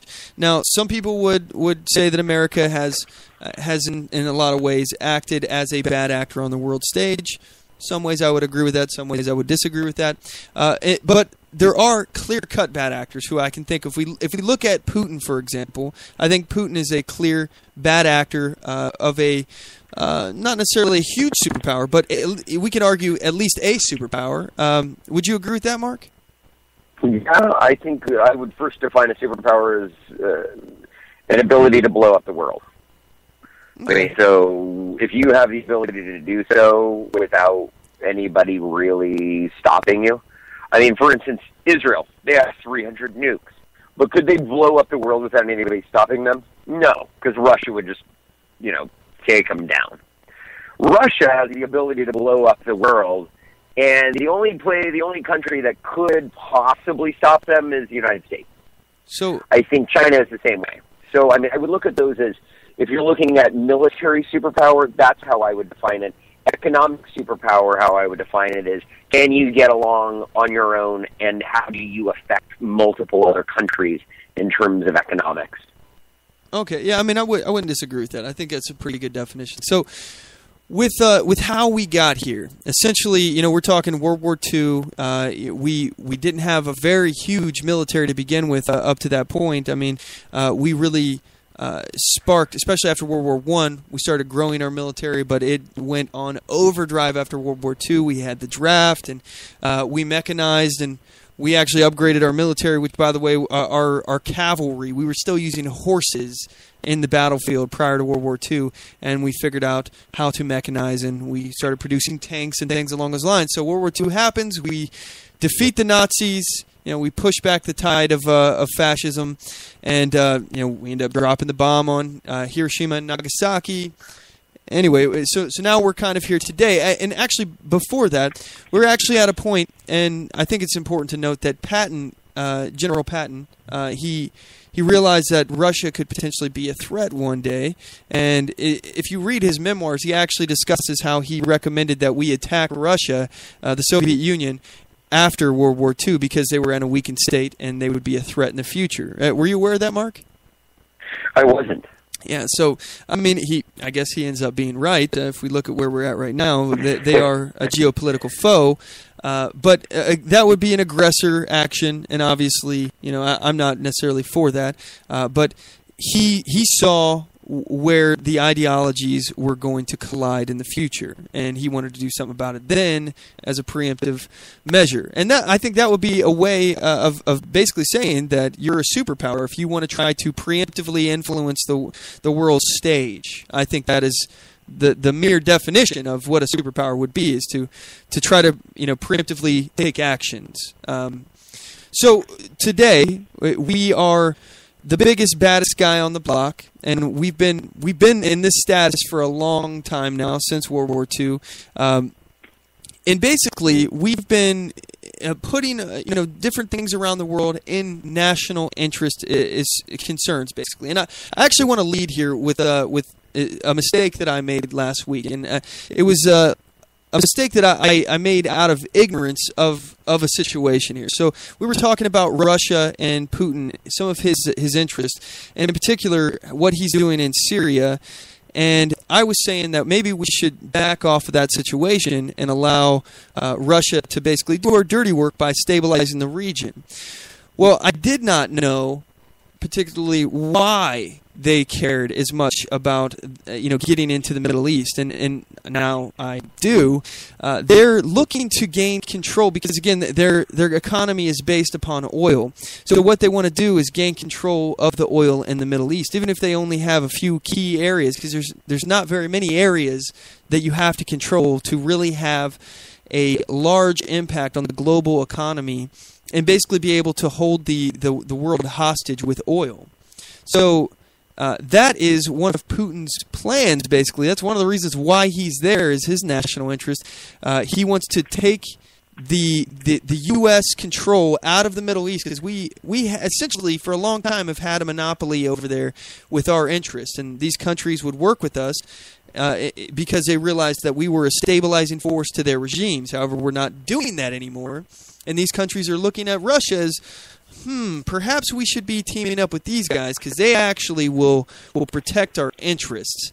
So anyway, that is why it could be a bad thing for us to allow Russia to get in there and actually be able to hold us hostage with oil. This goes. Can I chime in on that? Yeah, go for it, man. There are a couple of things. First, I think Putin is slapping Obama upside his horrible foreign policy face, because Obama's been an effective domestic policy guy, effective just in terms of getting what he wants done. But foreign policy-wise, he's been abysmal failure. I mean, I think most people can agree with that. He is not he said he's pulling us out of Iraq and Afghanistan. Really hasn't. He went in there, drew a line with Syria when he shouldn't have, but then he did, and he should have held it, and then now he balked down because, you don't want to mess with Putin. I mean, the guy's pretty scary. I mean, I can understand a guy with no foreign policy experience like Obama wanting to balk with Putin. I think Putin did this one to slap Obama upside the head and go, you suck foreign policy-wise. Look at how quickly I can get this stuff done. And he did. I mean, he went in there and took out a few ISIS targets, which was pretty effective in a very, very quick amount of time. Well, I mean, what he's working on, I just want to clarify on this one point, though. What he's actually doing is bombing rebel targets backed by the United States. He's being extremely effective in that regard for the Assad regime. But he did what we have failed to do, which is essentially pick a side and go all in. Yeah. And that's the scary part, because if all of a sudden now things start to get to a point where one of our planes is bombed by them or vice versa, then what happens? Do we go to war? And that's not a fun situation. So, I mean, that's something that's really frightening to me. Meanwhile, I think, Putin, I mean, it wouldn't be unwise to go in, especially when your country is struggling so bad when it comes to some of the sanctions that have been put against them, in addition to how their economy just hasn't thrived the way it should. I mean, Russia is one of the most naturally abundant countries in terms of resources or natural resources in the world. I mean, it's got a lot of land, and it's got a lot of ability to feed its people, and a lot of ability to be a very big economic superpower, and it's really failed. Partially to do with the fact that when the Berlin Wall fell down, their power went away, and then it's kind of hard to build back up when you've got a bunch of mobsters running your country. But it is also a situation where, it wouldn't be unwise to go in there and say, hey, I want a piece of the oil action too, because of the fact that my country isn't doing as well. But I also think he's territorially being wise about this. And however many years he's got to live, he's pretty much dictator of that country. And he's going in and he's kind of, I think, trying to usurp a little bit of territory here, a little bit of territory there, to kind of take back what he thought was rightly his when it comes to the idea of, after the Berlin Wall fell. And so that's why I see, with Ukraine, and then when you're dealing with Syria, and when you're dealing with a few other, nations where he's trying to basically plant bases, and he's being strategic about this. And it's very much like, what was that one game that was, I can't believe I can't remember, but it was a board game where you basically take over the world, and you put Risk. Your bases here on the Risk. Yeah, Risk. And so, I mean, I see him playing a game of Risk, and it's a very risky proposition, if you will, because of the fact that he's pretty crazy, and I don't know how much I'd want to mess with him. And that's why I think, it's imperative that we get, this guy out of office in terms of Obama, and get somebody in there who's strong on foreign policy. So here's where I see this. Okay, we have set up a cozy little superpower situation for ourselves. And I understand the reluctance, and this is where I deviate from the Libertarian Party. I think that we have to be prepared to defend our national interest. And if we're concerned about oil, and we don't want Russia to be able to access the oil and cut us off from it, because let's face it, there are good guys and bad guys in the world. And when we look at what we claim to be, now I'm not saying that our government does what we think they're doing, but we claim to be a moral people, where we're not trying to force our will on others. However, we want to secure ourselves, eliminate any threats to us, and make sure that our national interests are secure. And one of those interests is oil. Now, I think that we need to be working towards alternative fuel sources and things along those lines, but some of these are silly. Like if we talk about ethanol, it costs more energy to produce ethanol than you'll ever get from the ethanol itself. Just like it costs more energy to make a solar panel than you will ever get out of the life of that solar panel. So some of these don't make sense, but we still need to work towards getting to that point. We need to be energy independent. Politicians talk about that all the time, but what are they really doing? What are we doing? Now, if you're looking at it from a perspective in the future, like, okay, well, let's use up all the rest of the world's oil, and then once the rest of the world's out, we'll start drilling ourselves and take care of ourselves. Okay, I can understand that, but that's not what they're saying. That's not what they're doing. We got environmentalists that won't let us drill and produce our own oil, so we could use that oil. So, I mean, it's an issue. But back to the world stage. You have good players, you have bad players. And I don't want to play world police and try to make sure that the world is fair and equal and all that for everybody else. But what I do want to do is make sure that our interests are secure and basically keep the bad actors at bay. Because let's be real here, as long as there's not a one world government, there will always be opposing forces. With every good, there will be an evil, and vice versa. So you will see. Unless we were to have conquered and been aggressors of Russia after World War II, it's going to happen. There are always going to be people that will oppose us. And that's the thing. The world is a dynamic place. People can be allies one day and their interests can shift and suddenly they're enemies. And that's just one of those things that you have to understand, that it's not a utopia. We do not live in this utopia where everybody can get along and all of that. And it's great to want that, but it's also wrong to abdicate your responsibility as a superpower that can say no to the evil that's lurking in the shadows and trying to come out into the daylight. In my opinion, we need to face down Russia. We need to say, hey, look, these are our interests. Here's a no-fly zone. If you cross it, it's an act of war. And that's your choice if you want to start a war with us. But you know what? If you do, we're ready. And let's not be aggressors and start attacking them out of nowhere, but let's let them and the world know where our line in the sand is. And unlike Obama, when he draws red lines in the sand, we actually follow through with it and make sure that the red lines are actually something that we believe in and that are worth us fighting for. Because the red line in Syria over chemical weapons, I don't give a crap what Assad's doing in Syria. As long as that region is stable and we our interests are secure, we're not the world's police. And that, I think, is the difference between some of the hawks on the Republican side and where I stand, with the Libertarian Party. This is where I deviate as well. I'm not a hawk. I'm not calling for aggression, but what I am calling is for securing our interest and knowing what is worth fighting for. Mark, what do you think about that? Sure. I mean, in a perfectly utopian libertarian society, which we were probably not going to have in my lifetime, but yeah, I mean, we would have.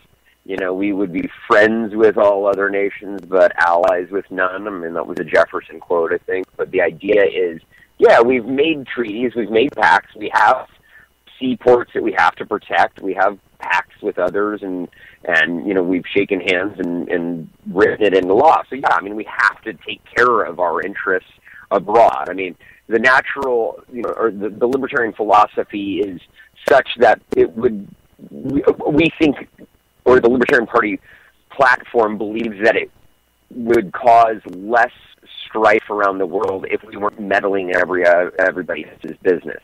I'm not saying being an isolationist, like we cut off any kind of free trade, but the best thing that Bush Sr. and Clinton did, although a lot of people, and you're seeing a lot of major negative repercussions, is NAFTA. I mean, when you start to see, free trade around the world, like the European Union, you start to see how if a country is economically interdependent upon, its, say, security and its livelihood with another country, it's much less likely to bomb it.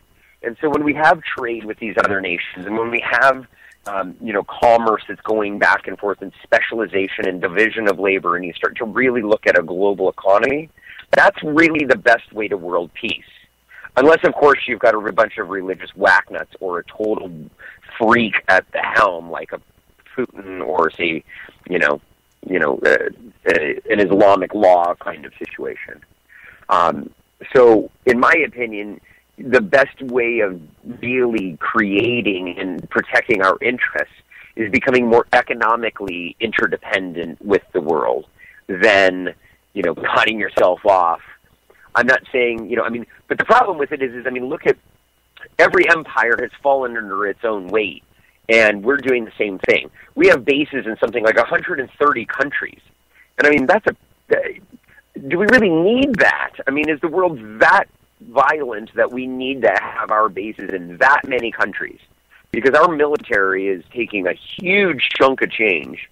And this is where you and I might disagree. But do we really need that, Matt? Do we really need to have bases in 130 countries? Well, or would it be better to pull back and get ourselves a little bit more on an economic front? I'll tell you, there are some places that we could scale back. I would not argue with that. I think there are definitely some areas that we don't really have an interest in so much anymore. However, there are, especially if we're talking about European bases that we have over there. They were talking about doing a missile program, or I forget, there was some kind of missile program that they were talking about doing. I think it was in Poland, and it scared the hell out of Putin, and he made a big fit about it, saying that he was going to take it as an act of aggression and all of this.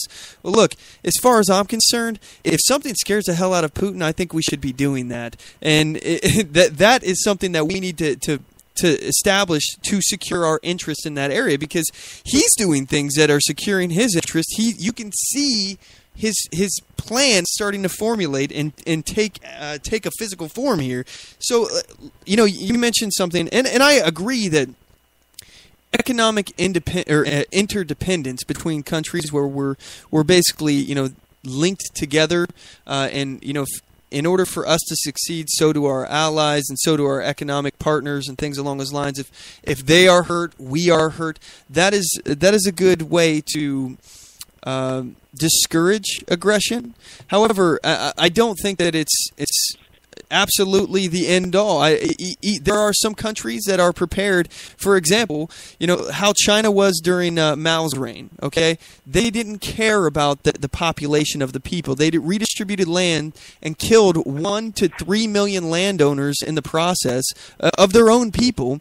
And then as a result of the redistribution process of this land, it caused a famine that killed 27 million of their own people. So let's be real here. That this is not necessarily the end all. The people in power, they don't necessarily always care about their population, and they're not going to be hurt. Just look at North Korea back when Kim Jong-il was alive. He was the largest importer of Hennessy cognac in the world. He was the largest he drank more cognac than apparently anyone else in the world, and it's important to note that the people of North Korea are starving to death, and he's starving them into blindness from youth. Many of them are blind because of malnutrition. So these guys, they don't really care about their people, and it's important that if we're supposed to be this stabilizing force in the world, which is, I think, what we claim to be, we don't want to be an aggressor, but we're not going to let evil people hurt other people, that especially if it's affecting our interest. Now, I don't want to play world police. I'm not trying to, fight warlords in Africa or things along those lines. I want to keep the world stable, especially if that is within our national interest. And I think the way that you do that is you face down the evil when you see it, or you face down these opposition forces that oppress their people and want to become more powerful. And we look at Russia. They are expansionist, no doubt, and I think it's dangerous for us to abdicate our responsibility to our national interest and our allies. And I think it's dangerous, and it only encourages more Russian aggression. So, yeah, it might also be dangerous, though, to really call him on his bluff. You know what I mean? I fear that more than I fear anything else in this world. I mean, we can talk about Iran getting a nuclear weapon, but I think Israel would just bomb them right away. I think the biggest threat to our national security is Russia. I think that, them allying with creating alliances with nations like Iran. Let's be clear though. I mean, if these countries are already forming their alliances, and the sides are being chosen right now. This is a situation where the two biggest kids on the block, they're going to fight eventually, especially if one of them is just aching to take that top seat. And that's what we have here. Is Russia is trying to prove that they're the toughest guy on the block, and eventually they're gonna form a fight. I mean, this is going on behind our backs, so we have to protect our interest and say no. And if they're the aggressor, if they start a fight, well, let's be ready to damn well finish it, as far as I'm concerned. But hey, we got to wrap up the show, Mark. And I want to say, first of all, thanks for joining us again. We missed you on here, man. And I miss being on there. Sorry, I had a couple of other things that are going on, but I love being on this. I love the banter. Maybe we can bring some more people in, hopefully people that disagree with us, so we can, destroy them. But no, just kidding. But no, let's until next Sunday. I really appreciate the time. Yes, sir. All right, well, thanks so much. And for those of you out there, members of the Mac Pack, I just want to say thank you so much for listening, tuning in week after week. If you made it this far, share the program, talk about it with your friends and family. That's how you'll help grow this program and support us and the show and make this show bigger and better. And we really would appreciate it if you would do that. Also, don't forget to check us out at our website, OnTheMoveShow.com. You can check us out on Spreaker.com/OnTheMoveShow. You can like us on Facebook.com/OnTheMoveShow. Follow us on Twitter.com/OnTheMoveShow. Subscribe to us on YouTube.com/OnTheMoveShow as well. And again, MacPack, thank you so much. You guys are the tip of the spear. And as always, know your rights, assert your rights, and get on the move.